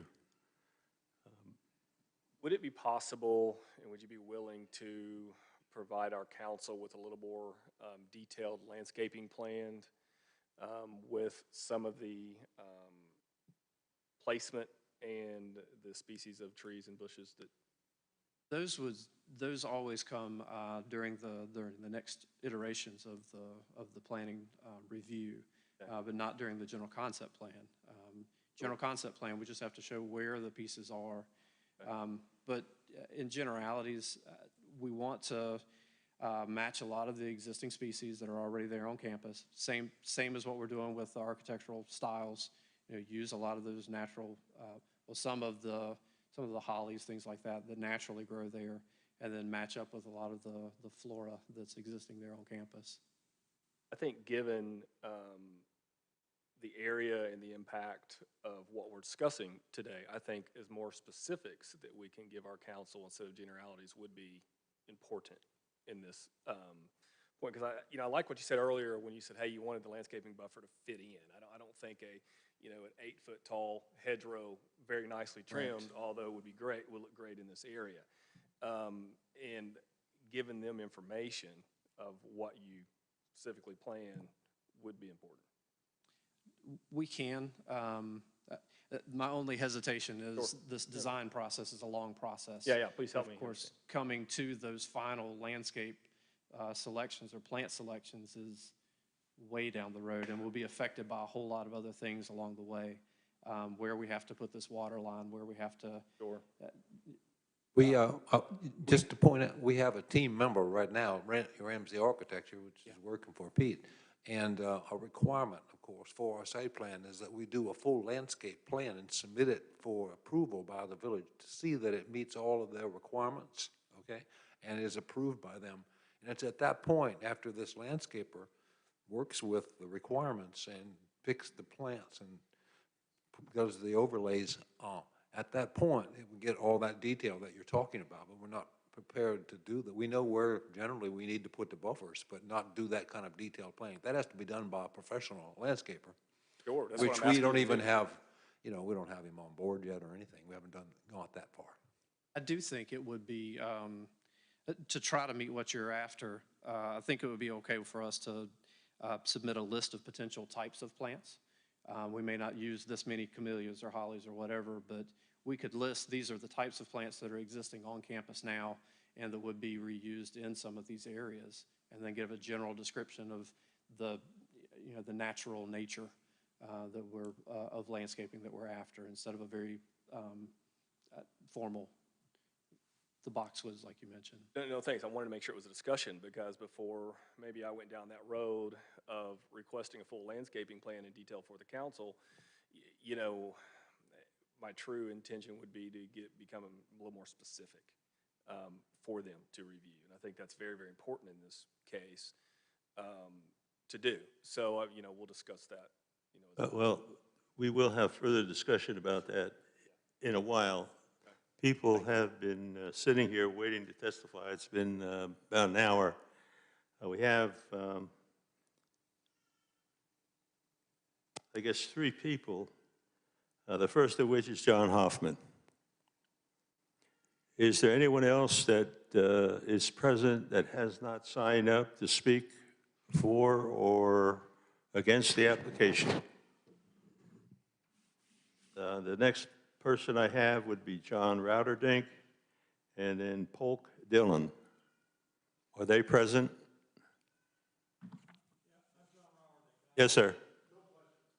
Okay, thank you.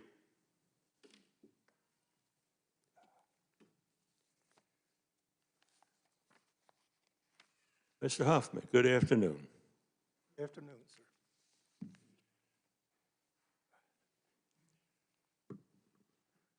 Mr. Chairman, members of the Planning and Zoning Board, ladies and gentlemen, raised of the virus. I've read Mr. Bogle's rezoning application with great interest.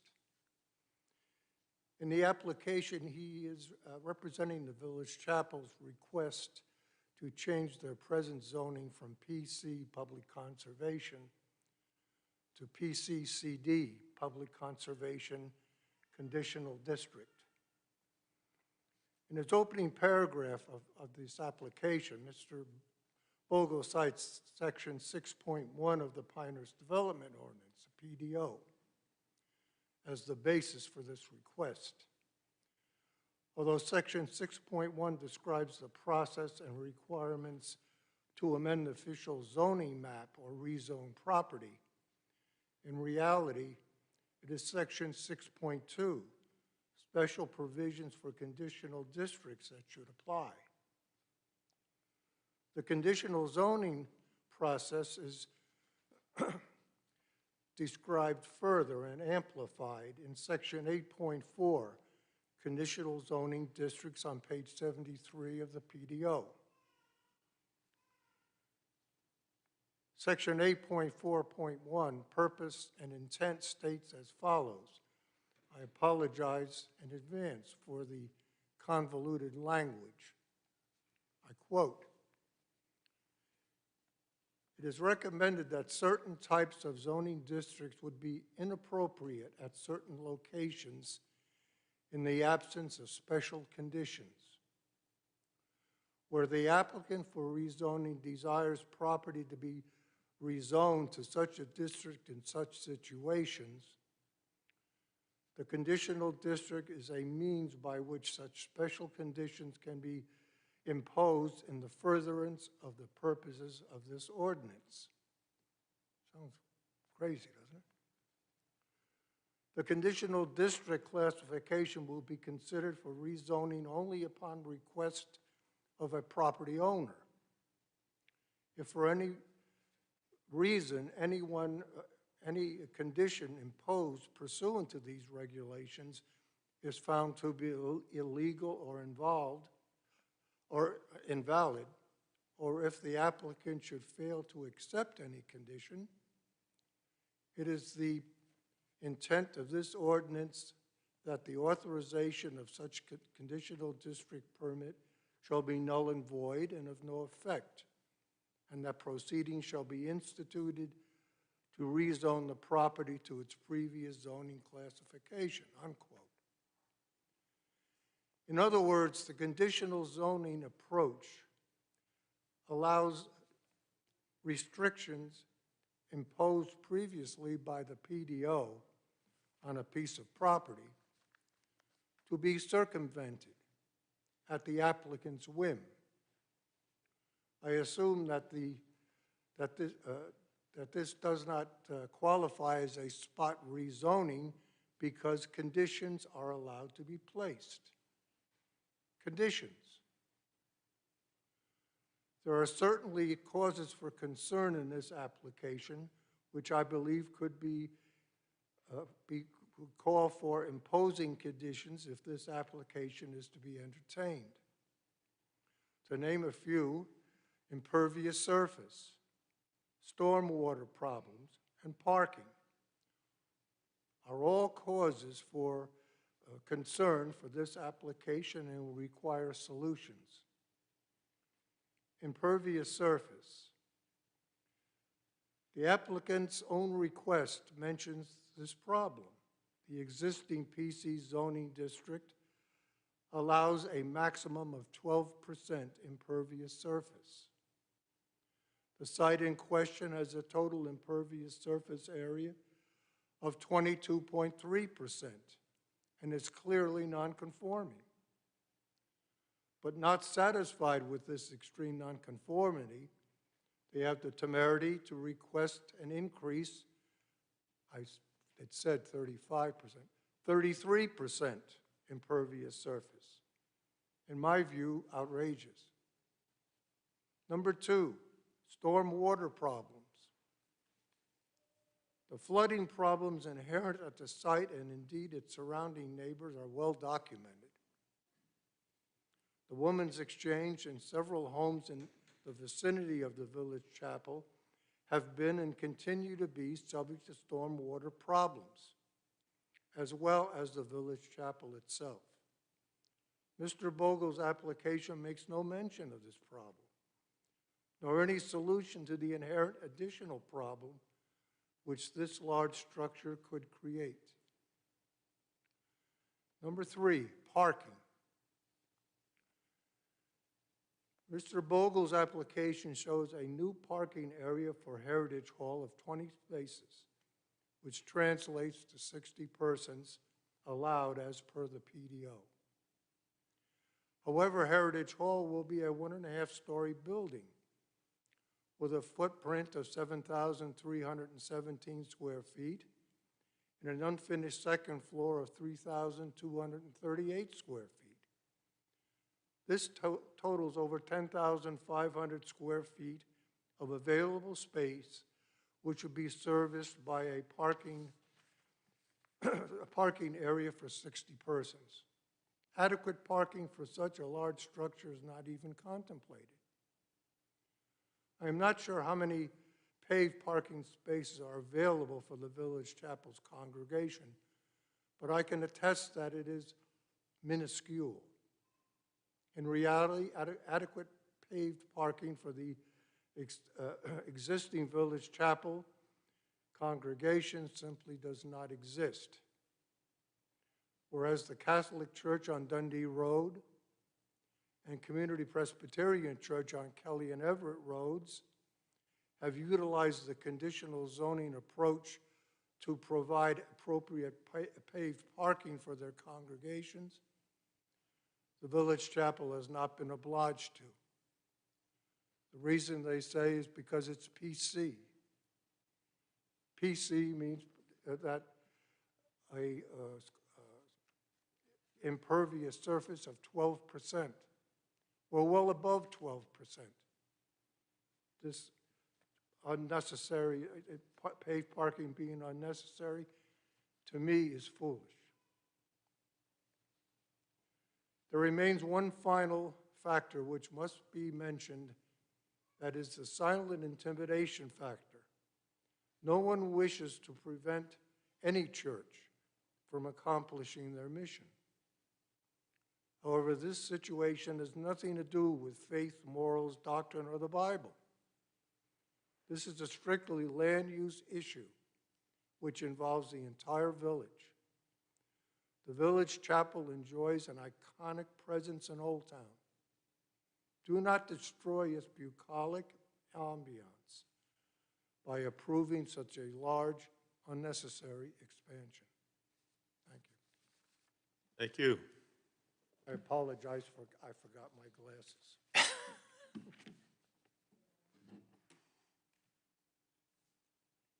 Mr. Dillon? Questions?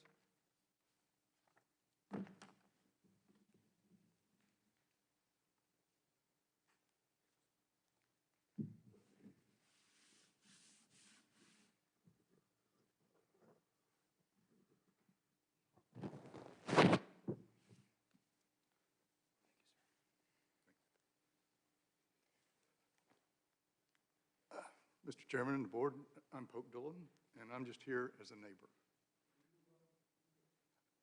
My name is Pope, oh, it is better, isn't it? Okay.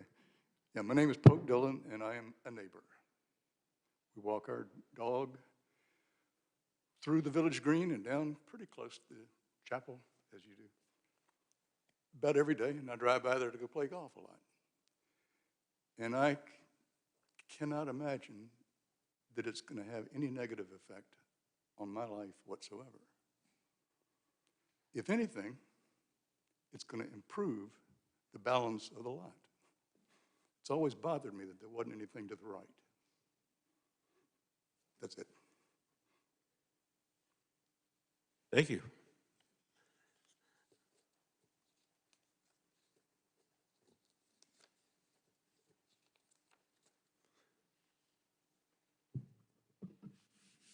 Are there any other people that came in later that did not sign up to speak that would like to speak? All right.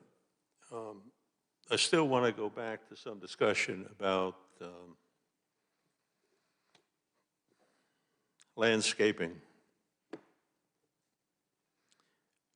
It was noted that 47 mature trees, 40 of which are pines, will be removed as a result of this application.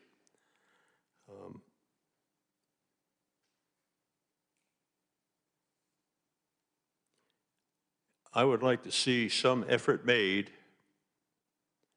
by the applicant at site plan stage to create a one-for-one replacement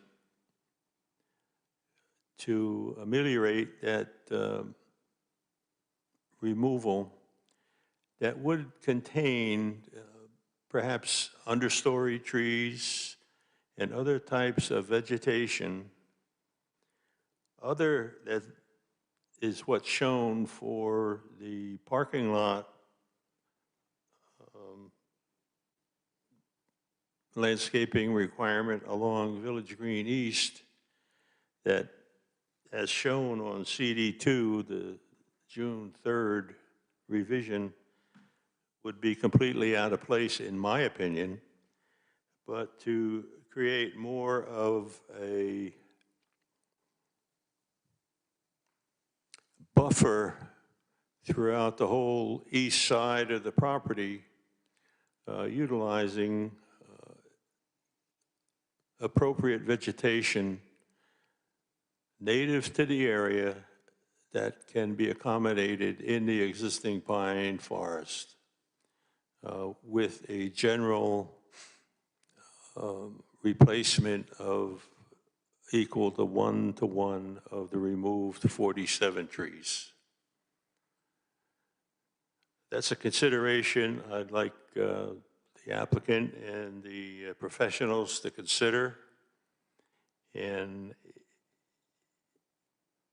if you have any comments or questions associated with that, I'd like to hear them now so that we can appropriately discuss something else.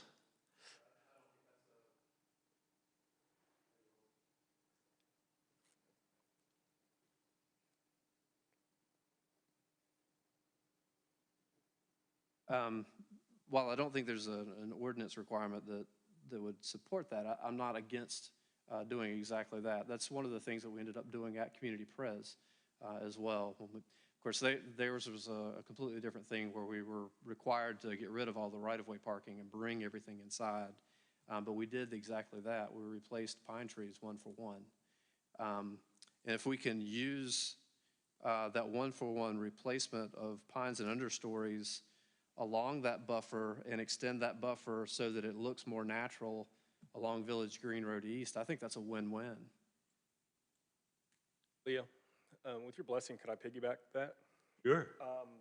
Because I would also urge us to include protection of the pine trees during the construction process that you're Absolutely. not planning to remove. Yep.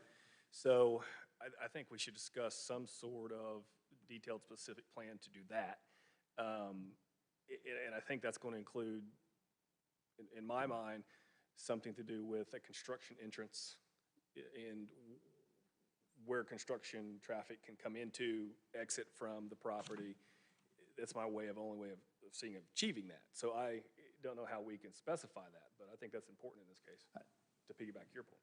I think that's something that needs to be worked out at the site plan stage. And, you know, the requirements for parking lot landscaping is an ordinance requirement. We can't change that ordinance requirement, but we can recommend something to Village Council that hopefully almost does the same thing. After looking at this, there's 4 things that I would like to at least offer for discussion. You know, one of them, when you do the math, the notification to the residents, considering that there was a global pandemic occurring, it's a little bit less than maybe 10 days. 18 May, letter was written, or that's what it says on the letterhead. 2 to 3 days in the mail, with a meeting on the 2nd of April. Okay, I do appreciate the gentleman allowing us to know that the residents had time, but some of these residents could have been overwhelmed with the concerns of the virus from China. The hydrology or the storm water management is a concern. I don't know if we need to mention that in our clause. I know as the site plan, it'll contain greater detail. But I mean, there is significant flooding there. We can move trees around and plant trees, but once you shed water onto other areas, it's going to be a little bit harder to stop, especially with the changes in weather patterns that we have been experiencing in this area lately. I do like there was comments about the sidewalks along Village Green, Azalea. I know we're spending taxpayer money to put a lot of sidewalks in Pinehurst. I read it in the pilot quite frequently. I think that should be mandatory to put that in that area. It's not safe to walk on the sides of the road. You know, when you have uneven terrain, Some people who, don't walk well due to age or disabilities are going to be forced to the road.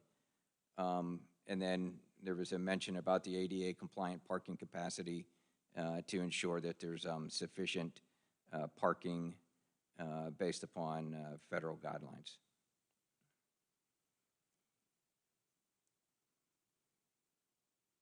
I'd like to piggyback on the sidewalk comment, if you don't mind. Just that it's not in the character of the area doesn't necessarily sit well. It's not enough of a reason to get rid of them, in my opinion. It might not have been in character to have a parking lot in Village Green at one point, but there's one now because this area has changed. Walkability is an issue that I think the village faces. It's something that we will continue to face. So getting rid of that requirement, I think, could be detrimental to this area, just something to consider. So and the safety issues as well, so. I'd like to address the walkway first. There's a requirement that we put a walkway, a brick walkway, along Village Green East from our property line down to the end of where our new building is. That's the only section we'd be required to put in. The walkway, if we put it in there, there's no other walkway. It doesn't go anywhere on either end or connect, unless the village went ahead and put the walkway in. They have no plans of doing that. So it's a walkway that's just a couple of hundred feet of walkway, dumps into pine straw at that end and dumps into pine straw at that end. So it didn't seem to make a lot of sense to put that, for us to put that in without the village putting it all the way around the Village Green, if that's what we want. Now, we can't be charged to do that. We're just going to do it where our building is. That's why we made the request to be exempt from doing that in this case. And the village will decide that, and I guess they will let us know. Having the sidewalk is not a make or break for us. It's actually in response to some of the discussions we had with village staff of whether it was appropriate there or not, since it doesn't connect to anything. So we're good either way. And regarding the landscape plan, okay, it's governed very clearly what we need to do, and we will do our very best to make it just as required, and do it very professionally with the right species of trees, the right height, and take care of them on our property. But as far as us having to do a one-for-one planting all the way up around the Village Green, that's not part of the PDO, and that's a big expense. I don't think we should be required to do that as long as we're meeting the provisions of what the ordinance says. So it's a nice thing and everything, but it's the village's property. If they wanted to put more plantings up in that area. I appreciate that. And actually, ultimately, I do agree with you, okay? And I agree with you a lot on the sidewalks. But I think what we're discussing today is a conditional use situation, which in turn provides conditions. And so, again, the conditions is part of the discussion. So. Yeah. Well, I'm just sort of giving you a rebuttal Of course. of what I heard, okay? And I've got two more to go here, okay? Thank you. And I agree with you. One is parking. Mr. Hoffman made mention of it, and I heard it again. There are so many cars that come to church there now, and they're the same cars that will come after we build this building. This building doesn't include so many hundreds more people. They don't come with it.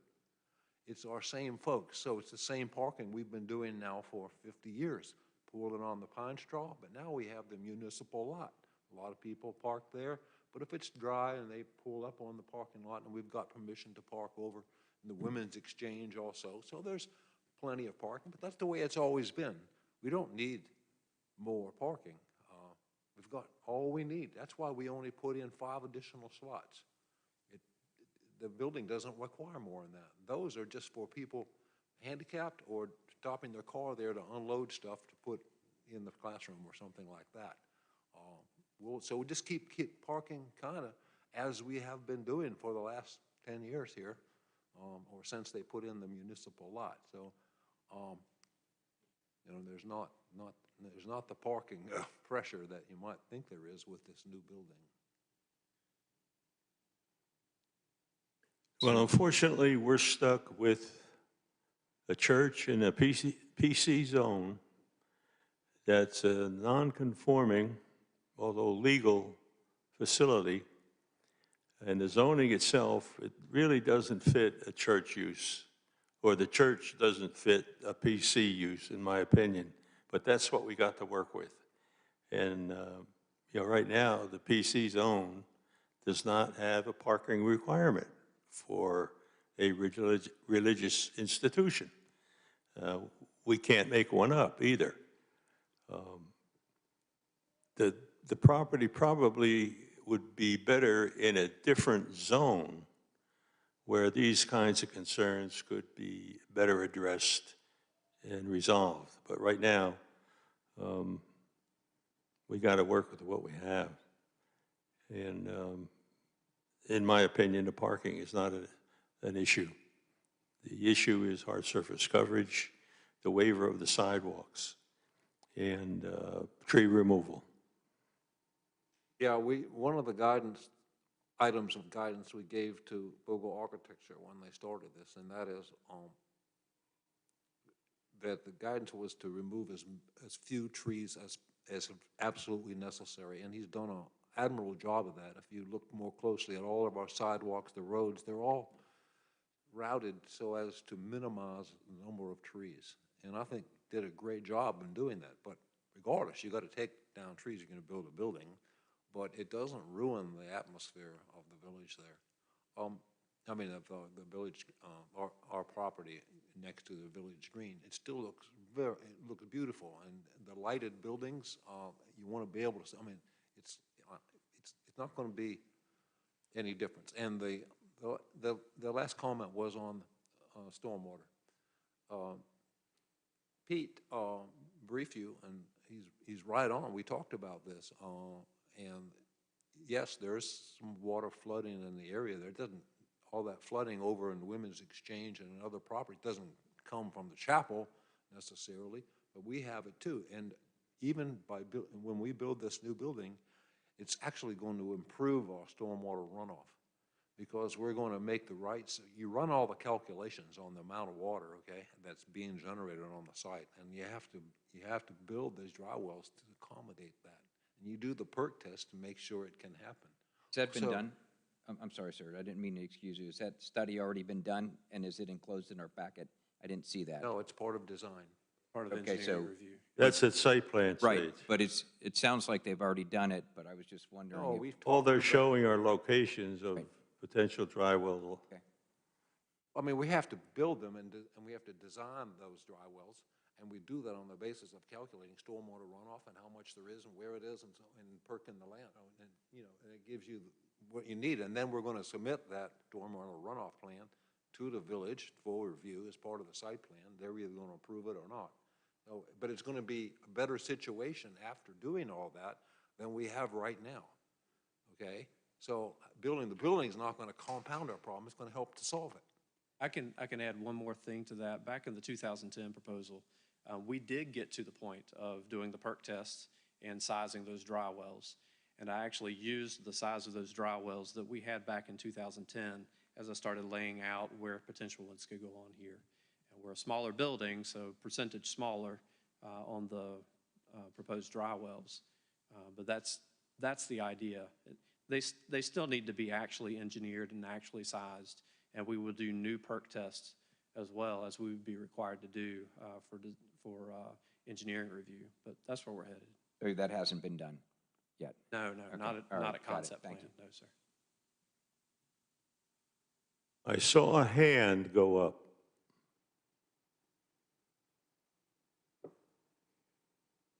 Do you have a question or comment? Well, we're going to be closing the public hearing shortly. That's why I'm asking.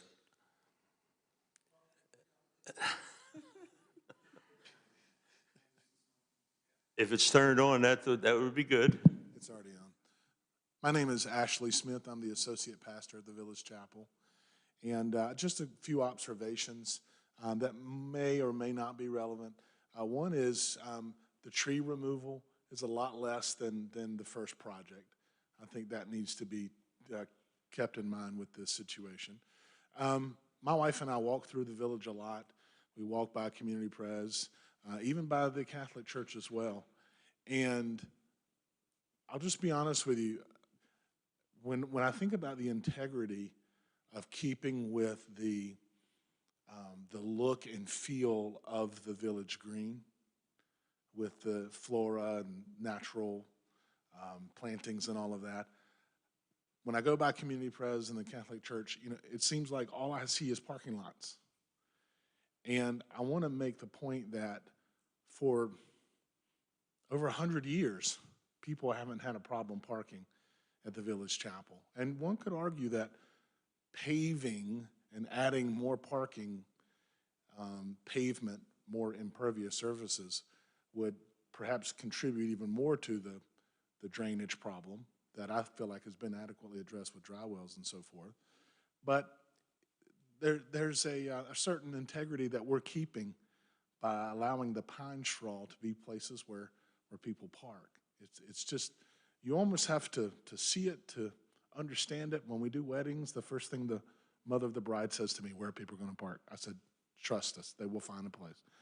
And they use the pine straw, but it allows us to keep with the ambiance and integrity of the whole village. I can't imagine a whole bunch of more pavement. And then one last observation.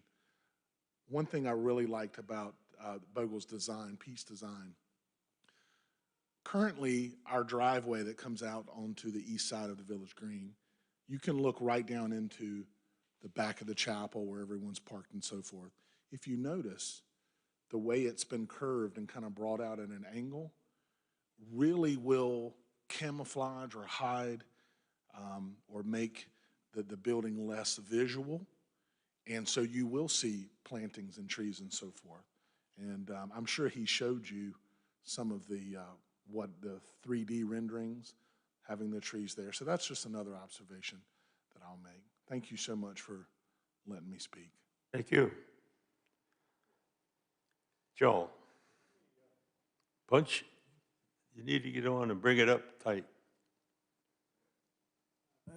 I totally agree with what you've just said. I've been in this chapel, I can't count the number of times over the last 30 years, and it has always amazed me how, no matter how crowded the chapel is, and I've been there when you couldn't put another person in it, that we've always been able to find a place to park that didn't intrude on the road. And I would never want to see anything about that change, because I think it's quite quaint and a real part about what we love about how it looks. That's all I've got to say regarding the parking of this. I would just add that as most people who come or institutions that come before us, I'm having a hard time believing that the amount of landscaping and what you folks want this to look like, this is your church. It may belong to the whole community, but a lot of you folks put in an awful lot of time making sure it runs properly. That I'll put my faith in the fact that when all this is finished, assuming it gets approved, that it'll look absolutely beautiful. Okay, board, are there any other questions of Mr. Bogle or anyone else associated? Yes, ma'am? Certainly.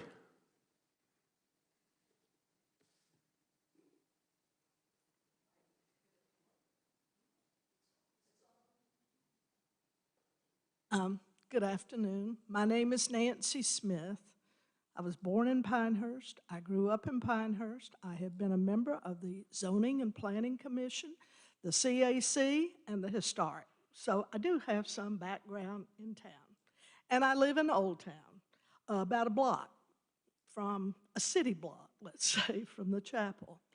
And one comment is I would hate to see cement and brick also on the sidewalks. And I can tell you, through the years, I would say maybe 5% of the people actually use the sidewalks. Most of the blocks in town, the village has put in what is it, the American Disabilities Act, the ADA, on one side, but the other side, in parts of Old Town, they've left sand. People complain about them all the time. There's too much clay, it gets on their shoes, I don't know. But anyway, most people walk in the street. They don't walk on the sidewalks. They might if there was a lot of traffic, but they don't really use it. So I kind of think the sidewalks, it's okay as it is. People do find their way, and it's not like we're, in a city with huge amounts of people. Most of the big amounts just come from church services or some event like that. But the necessity for doing that, and one other thing about the storm water runoff, I asked about that when we were having our meetings at the church, because I was on the board of the Sand Hill Women's Exchange when it flooded a couple of times, and it's not only the chapel, it's all of downtown that feeds that way. They are the low spot. The village has kind of mitigated that with those pools, and I think they've done something around the building. But I think, I was told, because of these dry wells, and that was my question, are you going to put enough in that so at least the chapel's not going to add to it? But a lot of that water is not the chapel's water, it's from all of downtown. And Adam, who works for the village, was down there, and the village did work on it, and I understand it's better now. So I just want to make those points. You know, not everything's black and white here. It's just not cut and dried. And we do live in a special place, and I would hate to see more pavement, we become like everybody else. We're very special in this town, and I would like for it to remain so. That's why people come here, because of the ambiance of it. So that's it. Thank you. Anyone else? Going, gone. All right. Does any board member have any questions of the applicant or his representatives? We need to close the public hearing, and I need a motion.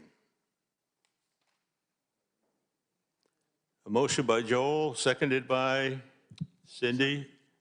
All in favor to close the public hearing, return to our regular meeting? Aye. Aye. Opposed? Unanimous. All right, folks, discussion. And let's go around the tables. Let's start with you, Paul. Thank you. Not to be repetitive, depending upon how we go through the decisions here, the 4 comments that I made, I'd like to, review those, or at least put them in conditions or consider them as conditions to the applicant's proposal. Thank you. And what were they specifically? For the residents, the neighborhood, a neighborhood meeting within 30 days, and I used the date from, letter being published to the meeting, and the time, or with the pandemic going on, I think a lot of people were overwhelmed. That goes back to the neighborhood meeting that we had commented about the residents that are identified in one of the exhibits, to afford them another opportunity, whether it be Zoom or in person, to meet with the applicant and provide their comments. If no one shows, I think the gentleman's timeline, the program managers, I think it'll afford another 30 days built in there. It's not in addition to their timeline. I think it could be very well accompanied with that. Well, there's going to be another public hearing in front of the village council. Okay. What we're making is recommendations. The Right. public hearing will involve another posting, period of time for comments, so maybe Okay, that's second where it's opportunity. appropriate. Yeah. Okay. The stormwater management considerations, again, I appreciate everyone's comment on that. It does not sound like an engineer applied, professional standards to the management of that yet. And I know during the site plan, when that is submitted, it'll contain it. But, concern that we look at that early before, the containment of stormwater is not managed in that location, but based upon the increase of the impervious surfaces. Well, it's a requirement Right. for the checklist items for a site plan, a major site plan, and there's also requirements as engineering standards and specifications manual that have to be followed. So I think that's covered also. Okay. Third one, the sidewalks along Village Green and Azalea, just because that's the way the village seems to be going. It would be great to incorporate those on now. Surface of sidewalks, based upon, whatever that decision is, but just safe spaces for people to walk, especially around those, the curve in the road there. And the last thing about parking, just to make sure that my comment made earlier about parking, I said minimum ADA compliant parking is met. It wasn't parking for all the 500,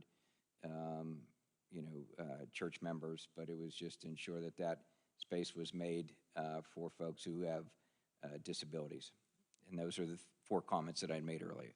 It looks like there's 4 handicap spaces, 2 of which are ADA. Handicap also shown on the plan already. So that'll be replicated at the site plan. Thank you. First of Sonia? all, thank you for everyone who came forward, spoke, gave your opinion. I totally agree with you that the chapel is one of the most beautiful natural places left in the village. So I think we're all just concerned on leaving it that. That is why I have a concern about the fencing, and I just want to make sure that that's in there somewhere. I just don't agree with that metal fence. It just looks awful when you look at the pictures even. So if we could, please address that somewhere. He's smiling at me. To keep this chapel as the most beautiful place we have left in the village. As far as the sidewalks, Ms. Smith, I lived here, I grew up here also, and I do remember lots more sidewalks, the sand sidewalks. I walked from the castle all the way to the village on sidewalks. So I don't know what happened to them, but I think it would be nice to consider some sidewalking somewhere. Thank you. David? I'll get the hang of this soon, so no further comments. Thank you for all of your time. Thanks. Jeremy? Pastor Jacobs, when he started, I really appreciate what he said, because he said, hey, I want to be a good neighbor to Pinehurst. Get up to the sorry. mic, please. He said, hey, I want to be a good neighbor to Pinehurst. But I think it's more than that. I think you guys are Pinehurst. I think you're on a lot of our postcards. You're on a lot of, you're a statutory building, in our village core. So you're very, very important to the history of who we are. You are the history of who we are. And I think it's kind of neat that every one of you today, I can recognize a lot of you as members of our community. So I think that all that's very well in line, and I appreciate that. So thank you. But with that becomes with a lot of importance about what we're discussing today. And, my 2 cents on the sidewalks are, I think our only options would be to ask you to, for one of the conditions to be to make the sidewalk all the way around the Village Green. You probably, I would guess, would not want to do that. And otherwise, I think that our option should be to allow you to have the condition waiver that you're asking for. I think that makes the most sense, because in my mind, we only have 2 options, all the way around or none. That's my opinion. So I think also, just an opinion as well on the playground area, I think it's prudent and great that it's a very natural, ground, or whatever you guys do from that. But I believe that by the time this makes it to our council, I would like you to specify that a little bit for some information for them. As well as, I don't know if we'll get this to a condition, but I would ask you also to specify some of your landscaping to them, just because of the importance of where you sit in our community, and allow them to have some input there. My overall concerns, and I don't think that it's going to work into a condition to the zoning. But when we talk about the construction process, I think that, you know, the 6 months construction timeline of this is very aggressive, and it's not gonna happen. I like that you're shaking your head. We were gonna be closer to, once you begin, I think you're gonna be closer to about a year mark, and that's after site. And so, it's gonna be a disruption to downtown. And I think that it's gonna be a disruption to how wide our Village Green East is, how wide Village Green West is. I think that I like Leo's 1 for 1. I'm going to support the condition there. I'm also going to try to add on a condition that we protect our construction entrance to your area, because I think you're in danger of losing a lot of pine trees in this construction process, given the construction flow in and out of that area.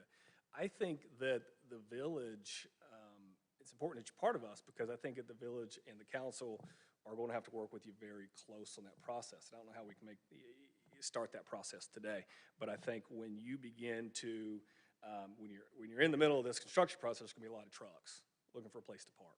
There's going to be a lot of building supplies coming in. You're going to need a crane.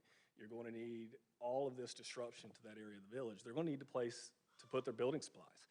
And I don't see where you have that on this site today, given we're trying to protect the trees. I know you're trying to protect the trees. There's no place to place it. There's no place for deliveries. There's no place for these things to arrive, to exit. So I think there needs to be some discussion with the village on some use of that south area of that sand lot for you. I don't even know if I'm out of bounds with discussing that, but I think that's something that's important for our council to have a conversation with you about. But really, for me, I'm going to support Leo in his 1 for 1. I want to support Leo, and I want to add on to that with that construction site, and we'll be as specific as we can with the condition to protect any sort of remaining trees. And otherwise, thank you. Cindy? I want us to keep in mind that all that's required is a comprehensive plan, and to ask them to spend a lot of money at this point when it's not even an approved project for things that would be needed to finalize the project is not fair of us. I mean, the fact that they have consulted the plans for the first building that did not get constructed and sized the dry ponds or whatever according to that building, which would take up more space, shows a lot of concern and interest on their part and professionalism. And I trust the village planners to make sure that this area is protected during construction and that all of the necessities for construction are going to be met. So I don't know that we need to address things that will not be relevant until the project is approved. And then we can trust the planning department to take care of that. And I know the 1 for 1 trees, we're trying to maintain the trees in Pinehurst, and there is an ordinance that we were looking at that isn't passed yet that would make sure that we maintain pine trees in Pinehurst. So, I think we could make a request that in your plantings that you do the best you can to keep us looking like Pinehurst, which I have a feeling you're going to do because everything you've done in this so far in this planning maintains the character of Pinehurst.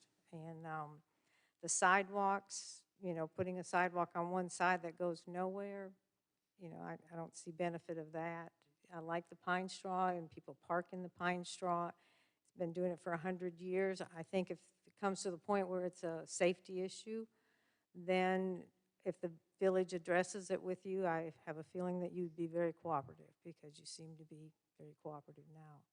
I did see a woman fall on a brick sidewalk during Holly Festival simply because they're not maintained well enough. So I don't think that would be, a good addition to this.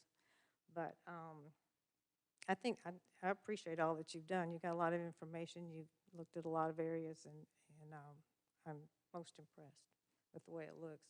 And I don't have any other questions. Joel. Let me just address a couple of what I've heard here. Pull the mic closer to you, please. First, the adjacent property owners. There are 1, 2, 3, 4, 5, 6 of the 11 that don't even live here. Of the remaining 5 that live here or are, what, to the village. One is the Women's Exchange, the other is the Resorts of Pinehurst, the other is a bank. And I think if I count this up right, there's 3 adjacent property owners. And with respect to Mr. Newman, I think he bent over backwards to make sure that these folks could complain if they wanted to complain. And I mean, you guys have been around me a long time here. The one thing I really, really listen to are adjacent property owners who have far more interest in disrupting their lives than any of us do or any other people. So when I look at this and see that there are 3 people, none of them showed up, and I think Mr. Newman again did his best. So I'm not overly concerned with running this through them again and see how happy they are. From a construction standpoint, there are bigger homes than this at number 7. Seriously. The hospital built the Reed Heart Center. I think it's 400,000 square feet in 15 months. The anticipated time to build the 400-car garage that they anticipate is 6 months. I don't know who you're going to get to build this, but if he can't build this for you in 6 months, go get yourself another builder. And I'm not being sarcastic, I'm being dead serious about this. The trees, although I commented to you before about this, and I mean, I don't like to see trees, it's a real contentious situation with me. I'm not sure that taking down these trees really detracts from this. You got a lot of trees on this property. I mean, it ain't like we started out here with 40 trees and we took 20 of them away. You must have hundreds of trees on this place. So I'm not at all concerned about replacing them except for where you folks frankly think it detracts from the attractiveness of your facility. The sidewalks, to me, I'm sitting here listening to how we're all concerned about water runoff, and now we want to put in some sidewalks that will add to the water runoff. And I agree with you, Cindy, that if it's going to be a problem, this village loves to build sidewalks. They'll build sidewalks for this thing. It won't be a problem.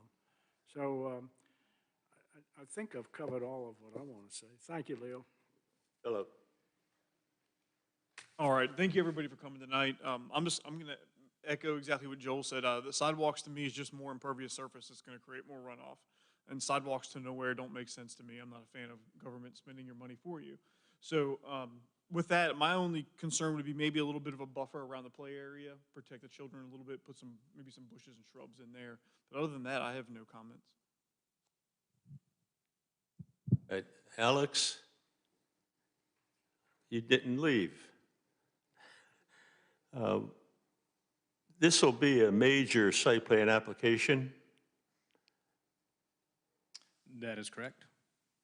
That will require a soil erosion sediment control plan from DEQ. If disturbance is greater than 1 acre, I don't know how far it's laid out. It's probably pretty close. Showing hard surface of 58,000 square feet. That's more than an acre.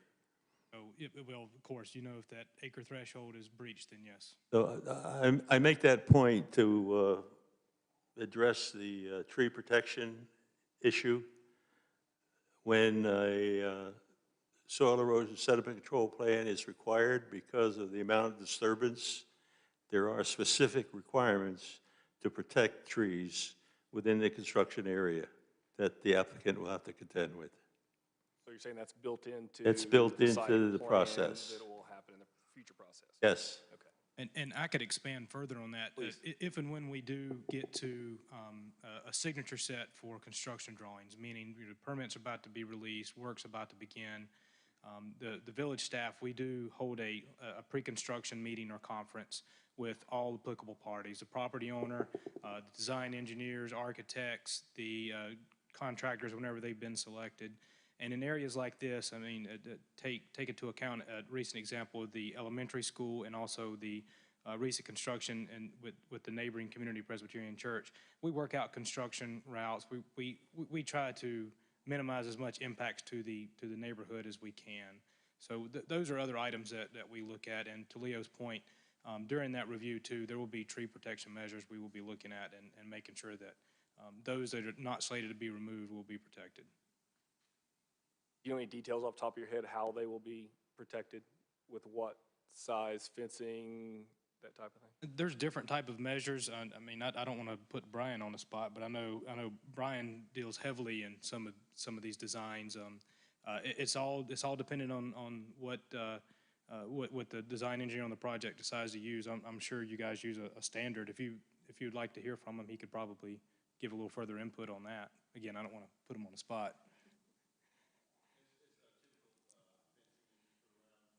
Brian, we need to get you on the microphone, please and thank you.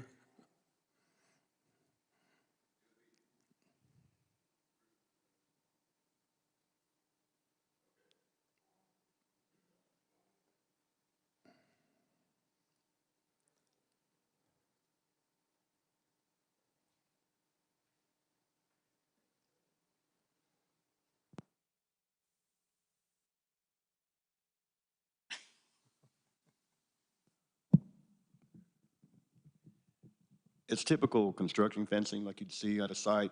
A lot of times they're orange, sometimes they're green, but it's a standard that we get from DEQ, the state. Do you have a standard that you pull away from the base of the tree? Yes, there's a standard detail that we have to go through from the state to get any erosion control plan approved. In the more mature trees, the fence is put around a drip line. Okay. Is that drawn into our process? Absolutely. Well, it's in line with the erosion control permit with the state. Whenever they have to submit, they'll have to submit drawings indicating compliance with the necessary measures with DEQ, and we will get that whenever they get their permit. We'll have that permit number in hand. We'll be able to tell that it has been issued and in line. So it is built into the full construction drawing phase. Just for clarity, it's in the construction drawing, but there's some generalities that are then given him back to the site planner or whether or not he accomplished that in detail or in general, right? Yes, and again, that would be actually mostly out of our hands, but by the Department of Environment Quality. Gotcha, thank All right, we need to get a motion. Would you please run through the issues that we have to decide on? And while you're doing that, board members, please put your thinking caps on because we have to make a decision here. All right, so if I've heard correctly from the discussions from the full board, one specific item that is spoke to both for and against is the sidewalk condition. Some of the origin of that proposed condition really came about in the early conversations with the Village Chapel and Pete and planning staff. There is a condition of site design standards when the development ordinance for site plans about the installation of sidewalks along existing street frontage. So as any, in preparing the plans and getting the process moving forward, they approached the planning staff about how that would basically be applied with this particular project. As we've gone through before and discussed in detail, this is an existing site. A lot of this area and this improvements have been there for almost 100 years. Now here we are in 2020 with a proposed improvement. So where do we now imply that sidewalk? So where is it going to have to be constructed? Is it going to be along the area just where development's occurring, or now is it going to have to be the entire site? We heard concerns echoed here. Well, if it's not the entire site, then why bother? So in trying to give a little bit of background, a little bit of information to these guys before they got a plan in place for us, since there is a little ambiguity or some unclear fashion of how to apply that standard, the thought was, we could look at placing that as a condition for during the conditional district approval. So that's a little bit of the origin of that condition. So I think this board would need to consider how they would like to see that condition applied, either as it currently states or where a sidewalk would be placed on the site if this board would recommend village council not considering granting that waiver. Something else maybe to consider too is material. As you know, we've heard sand paths. You know, there's a lot of existing brick sidewalks in the area. The addition of more impervious surface in the area. So the sidewalk condition itself then has a couple different facets to it. So take deep consideration to that. The other thing is the landscaping. We don't have the linear dimensions of this proposed required planted buffer there along the eastern side where the development's occurring.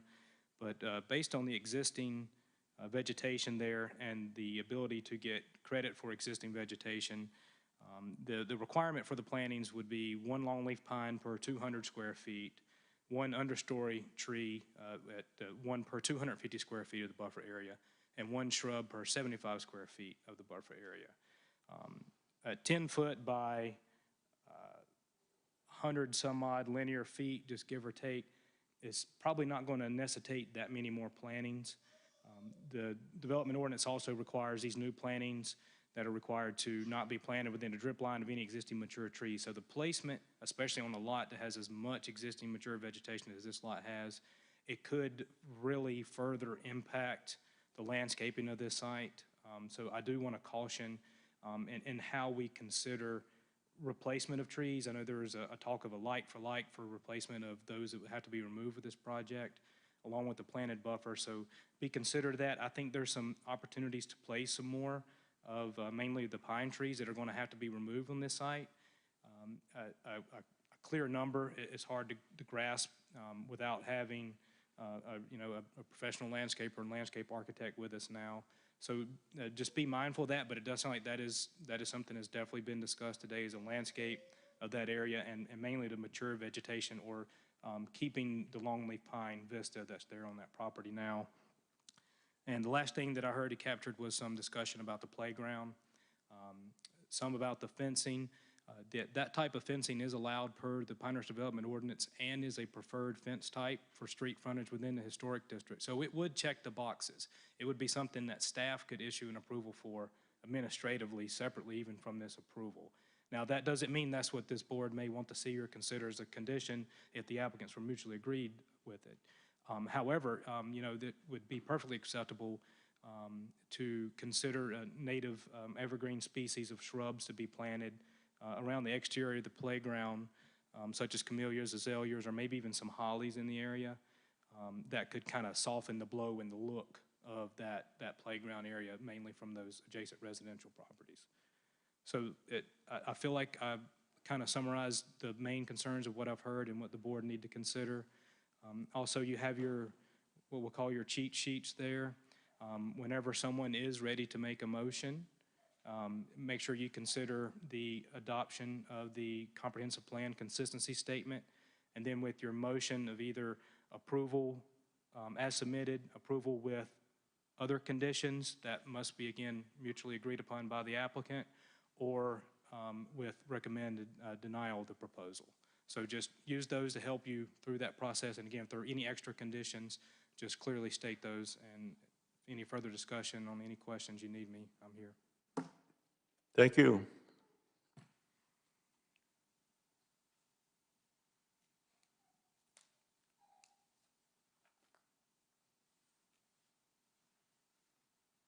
Alex pretty well summarized what you need to consider and deliberate on.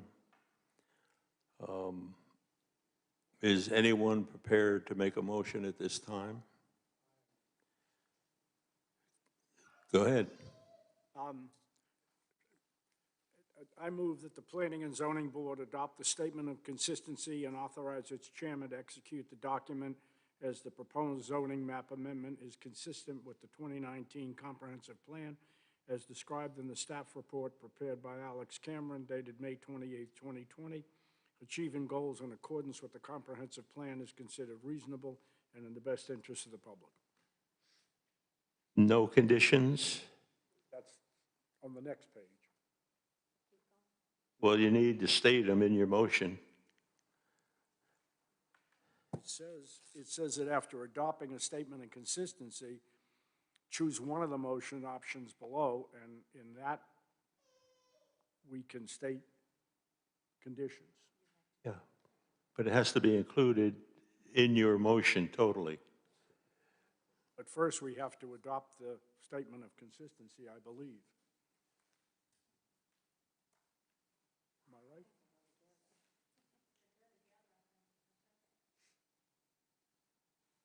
So you do have two actions here.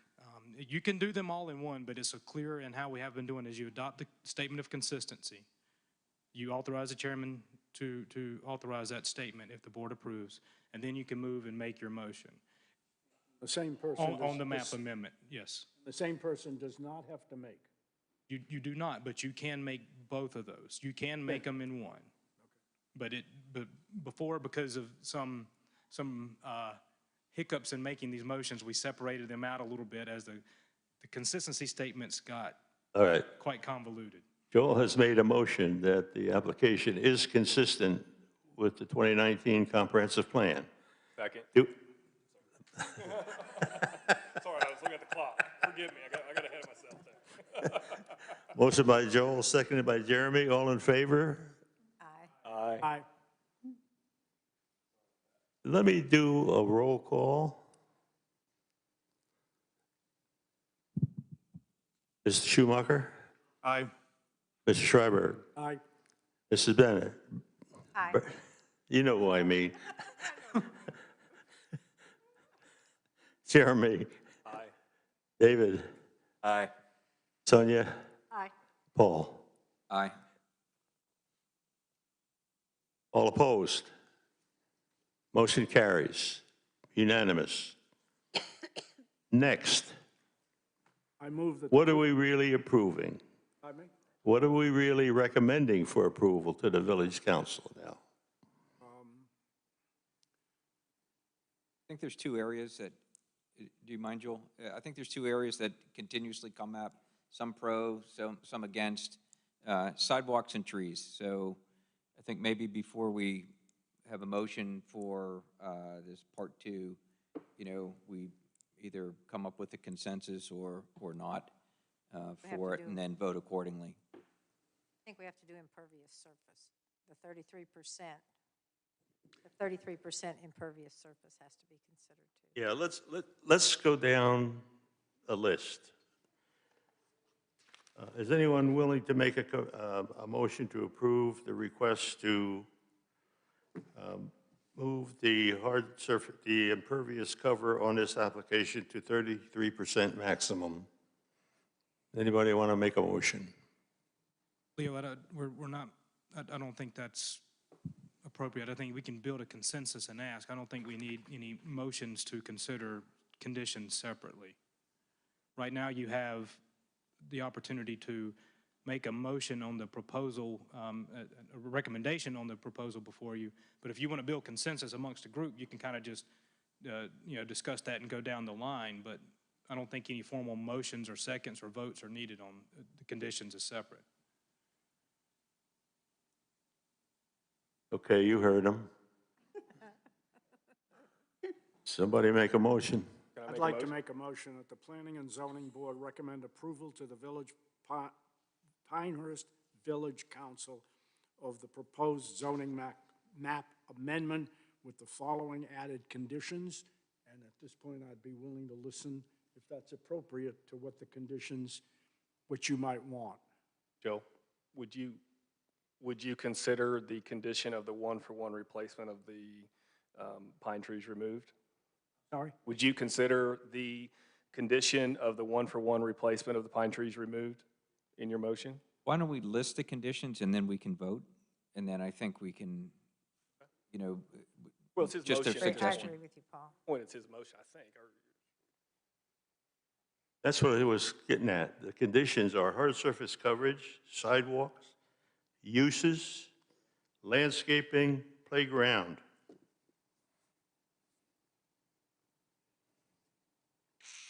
keep in mind, any suggested added conditions with this motion that is still kind of open would have to be mutually agreed upon with the applicant. I think the applicant kind of agreed to those, did they not? To the simple things that was thrown around all night. Yeah, again, I think thrown around, I don't think anything was really pinned down. Can we ask them? Again, there's a motion that's begun. If the motion can finish out and clearly state as submitted with the following added conditions and state them one by one, then we can have the applicant have that opportunity to address that before we move forward.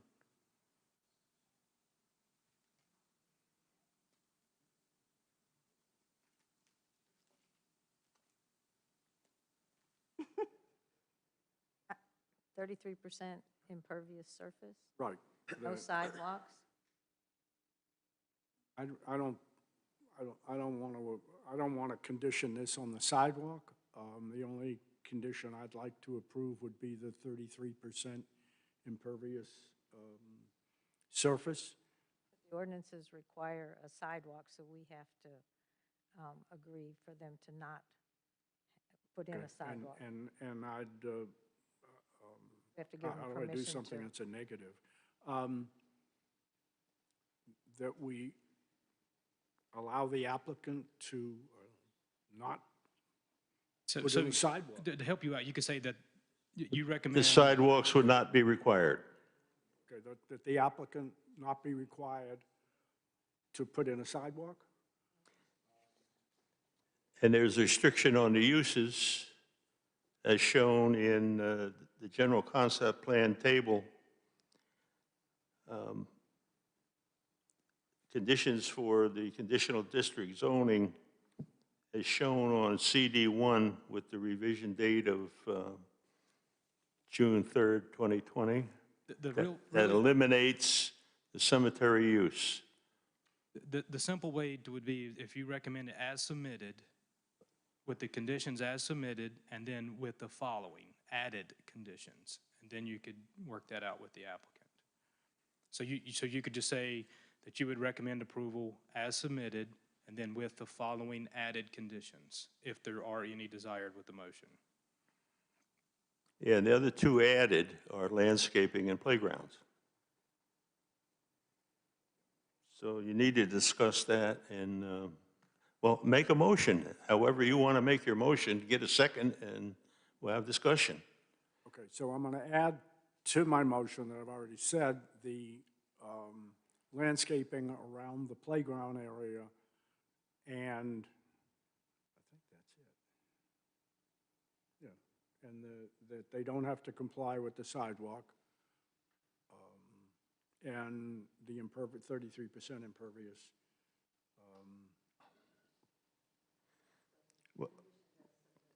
Yeah, and then the conditions are submitted. I think, does that do it? Well, your motion, as I hear it, is to approve the application with the conditions as submitted, and that relates solely to hard surface coverage, impervious surface, sidewalks, and uses. But there are two other conditions that are up for discussion now, one being landscaping, and the other being the playground issue. Yeah, I'd like to include the playground issue that I think they've agreed to increase the landscaping around the playground.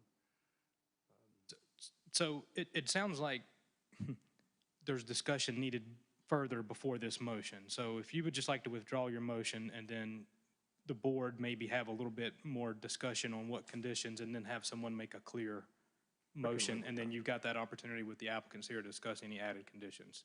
Okay. We'll take Joel off the hot seat. I'll withdraw the motion so that we can have a discussion, and then we'll make a motion. I'll be right back. Okay. Well, maybe it's a good idea, since the applicant has heard what's been going on up here so far. What do you think about it? Sure. It sounds like the two conditions that you're considering adding is, one, the replacement one-to-one pine trees.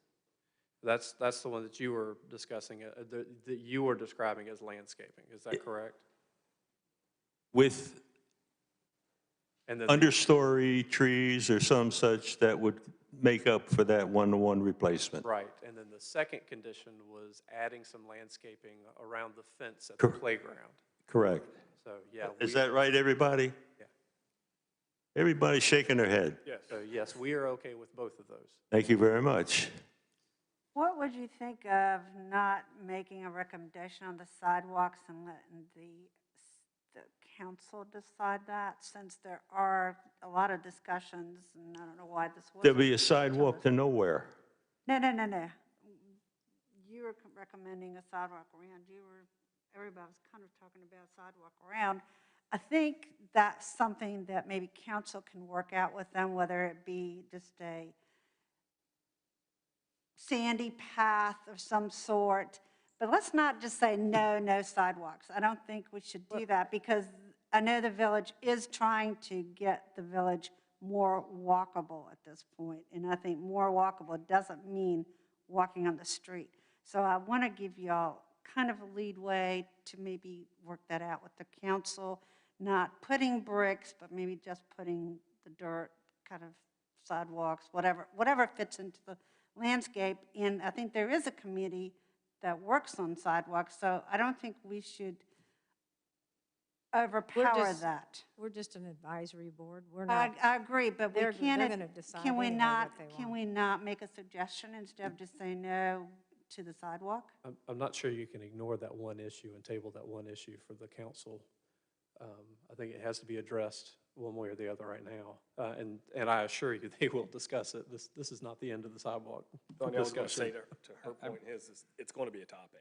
So And I brought they up can change anything. I guess I was trying to avoid prolonging the process. I brought up Thank you. sidewalks because that's the way the village going, and we're spending money putting sidewalks in, and in 10 years, someone's probably going to be asking for a sidewalk there. Okay, so does the sidewalk tie into something within, a certain number of years that's already planned to connect? If it does, it should almost be mandatory that they put that in there. If it does not, then maybe it gets tabled for later discussion. But completely agreed. I think that needs to be a condition that's added in there. If we think there needs to be sidewalks now or the near future, if it does not, then we don't put it in as one of the conditions. Yeah, my only condition with the sidewalks is, again, to the impervious surface. We're just adding more. So I like sidewalks because I run all the time. So, yeah, I get it. But is there a permeable surface we can use? Although no study's been done, no professional engineer has done a study, but we've been reassured that there is less water shedding on that facility or that property after construction than there is today. So if we assume that to be a fact, then some clay sidewalks, some gravel sidewalks would not flood the Women's Center, so. Well, I'm hearing you, okay, but I want to get this thing going one way or the other. What I'm hearing is like you want to make an amendment to what Joel has a motion working on. That one had been withdrawn, just for clarity. Pardon? That motion was withdrew it. withdrawn, yeah. It would be a condition under our option one staff recommendation, and Well, let's take a vote. maybe so sidewalks, trees, landscaping around playground. If we as a group vote on those real quick, if there's an unanimous vote, it goes in. If there is a negative vote, it doesn't go in. And yes, sir. I'm sorry. My only disagreement with the sidewalks there is it's going to further remove trees, disrupt parking along the side. Can I get some input from the applicant? Let's vote on it, and then. Would you agree to doing sidewalks all the way around? That's where I'm going. So they would probably not agree. So it's I think it's removing more trees, disrupting some parking. Well, I think where the sidewalks would ultimately go. Well, we're There's a given a good lot of chance I may- conditions. This is a give and take. Let me We're make given a- a lot of I'm trying to move it conditions. forward. There's a some good chance sidewalks. we'd have to increase the impervious surface request at that point, too. Am I mistaken? Let me just ask a question about sidewalks. Doesn't the village of Pinehurst pay for all the sidewalks? Why would we I be don't know asking who the pays for it. church to pay for the sidewalks when if the village hears from the neighboring people that they want sidewalks, and it's been a real point of contention in a number of areas of the village of Pinehurst in general. But to me, and I'm not trying not to be contentious about this, but if there's a need for those sidewalks after this is built, I just have a feeling that the village of Pinehurst will build sidewalks there. If there's no need for it, why would we ask anybody, let alone a church, to go spend money to build sidewalks that nobody's asked for other than us? Let's put it out for a vote and see where it goes in. I mean, I'm just pointing that out to you all. I want to point out to you that builders in other cities have been required to put in the sidewalks. So why would you make the village spend more money when the village doesn't have the money if you have a chance to partially work with a builder on figuring out something? That doesn't make sense. Well, we've also stated there's not convenient parking, so people have to walk because there's not a parking lot. So, you know, kind of all ties to flow of traffic, whether it be foot or car. But again, you know, some people like sidewalks, some don't. Let's vote on it and move on. Hey, Paul? would I you love object- sidewalks, for years and years and years, if they hadn't come to us with this project, we would not be asking anybody, nor would we even think about putting a sidewalk on this property. So because they're gonna build, or wanna build, put up this building, we're going to impose on them the expense of a sidewalk. It just doesn't, I don't see the relationship between the two. I think, from my standpoint, we're kind of taking advantage of the fact that maybe we want a sidewalk, and I'm not telling you they're not good or bad there. I think the PDO requires it, and we just have to decide whether we're going to enforce it. Well, Mr. Chairman, can I make a motion? And I would just going to say the same, Chair. It sounds like, to Paul's point, it sounds like the sticking point now is the sidewalks. So just, Yeah. if you would consider going down the line with the board members and get each one of their views on that condition, specifically that condition of the sidewalks, then I think it'll be clear moving forward for the board or a board member to make a motion on the request. Can I ask a question? Good point. Hey, Paul, would you object or would it offend you if I made a motion without the sidewalks and we voted, and then we could see where we're at, so for the sake of progress? Yeah, no, certainly not. Yes, I do like progress. Okay, can I but- make a motion? Wait, he hadn't finished. But, I hear somebody wants to make a motion. Oh, no, I'd like his input. well, just, you know, the three areas that we're discussing, if we voted on those, then we can write them in, are the conditions, you know, or move on, you know, so. Well, I think we're down to almost one that we're maybe differing on a little bit, and so I think if I make a motion and we vote, then we would know where we stand. Okay, or the other two. What if we poll everybody and just do a poll, and then we can do the motion once we know what everybody wants?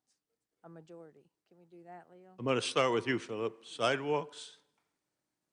I'm not in favor of sidewalks. Joel?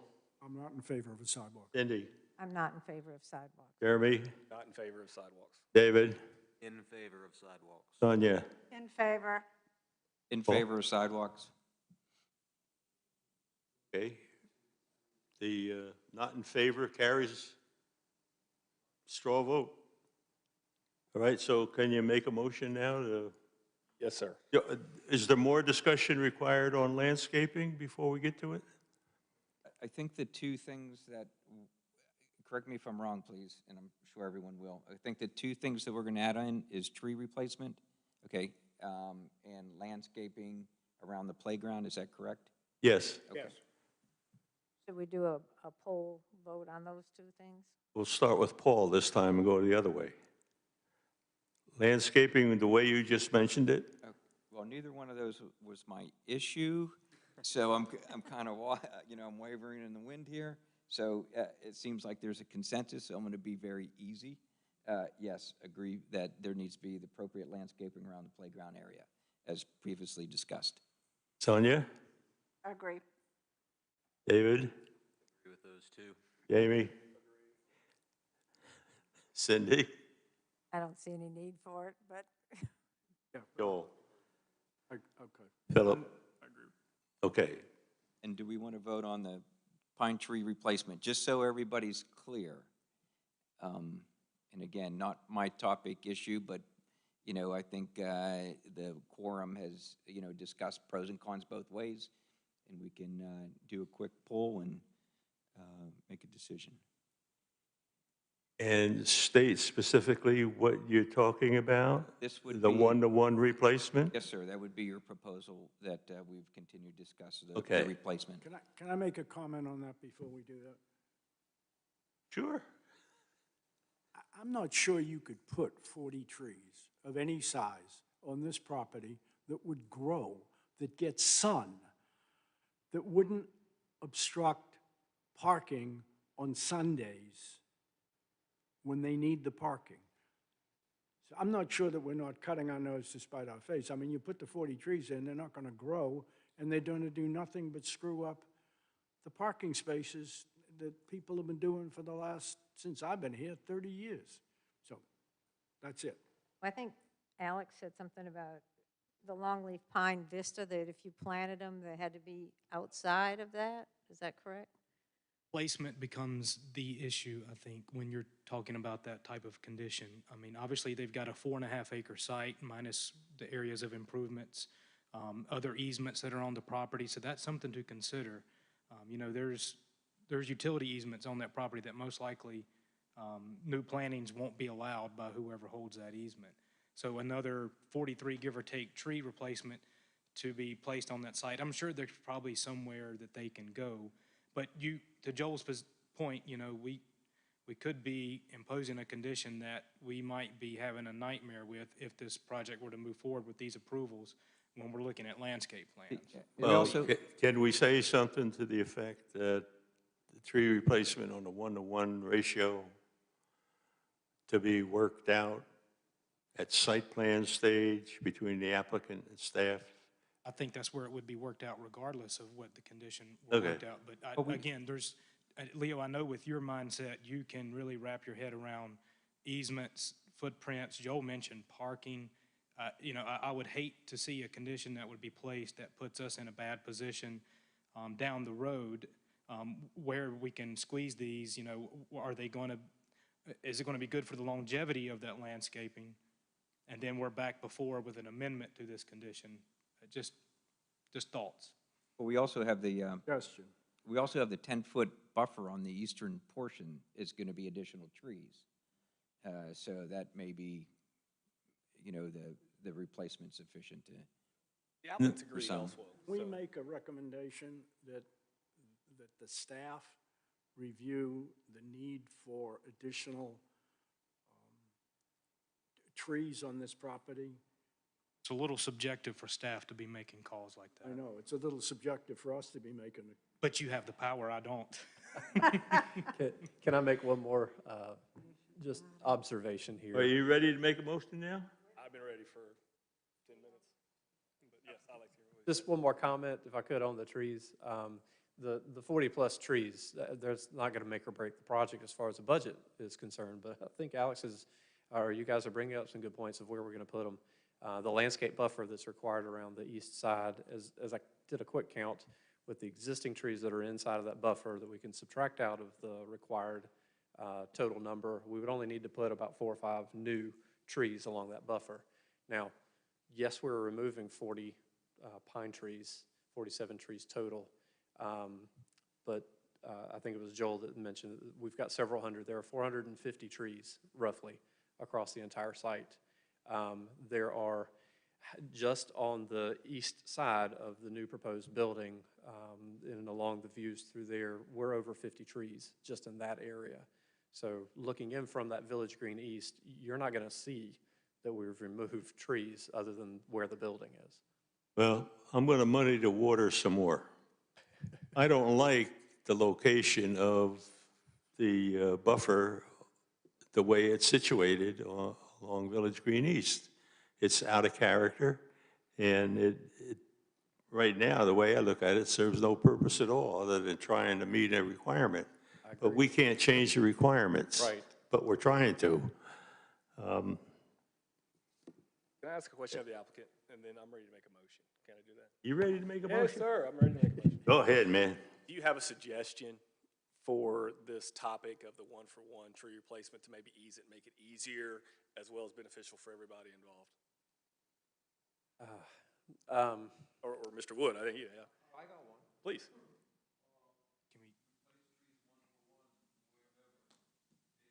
Village Green, if they agree with it. Right, that would be nice. Buddies it though, doesn't it? Would it ease the restrictions if we said one-for-one tree replacement and then broadened the description of what tree it could be? One-to-one tree replacement anywhere on the site. And leave it vague as that. Yeah, anywhere on the site would be helpful as well. That And agreement we'll- to everybody, and yeah. vague as that.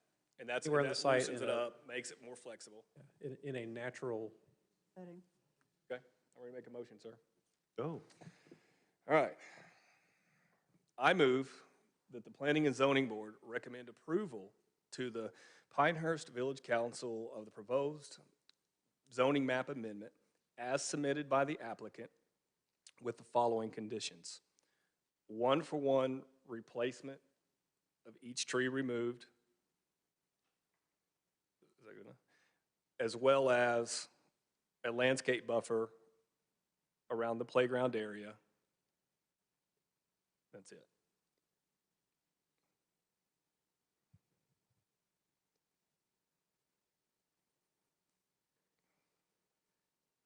Second. Second motion? You seconded, Paul? Philip? Okay. Abba-dabba-doo. We have a motion by Jeremy, seconded by Philip. Roll call vote here. Mr. Roberts? Concur with the motion. Pardon? Concur, aye. Sonia? Aye. David? Aye. Jeremy? Yes. Cindy? I agree. Joel? Aye. Philip? All right. Anybody opposed? The motion carries unanimously. I believe we are done. Thank you very much. I certainly appreciate your help. And good luck. Thank you.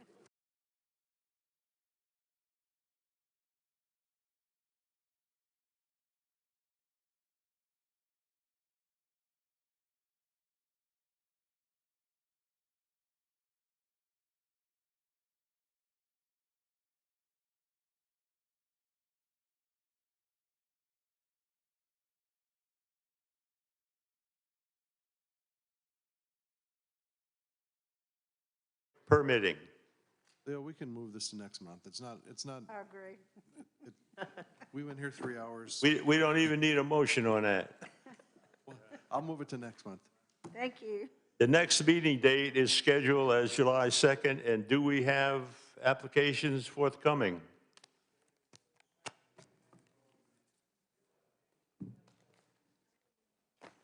No, we don't have anything set, so we'll be able to talk about the Acela changes. So we'll move the draft changes of the PDO to the July 2nd meeting. There might be a couple other, maybe we'll go over a couple other PDO related amendments that we might be working on in the near future. Sounds good. Do I have a motion to adjourn? So moved. Burn. Second. Hey. We're adjourned. Hey, thank you very much.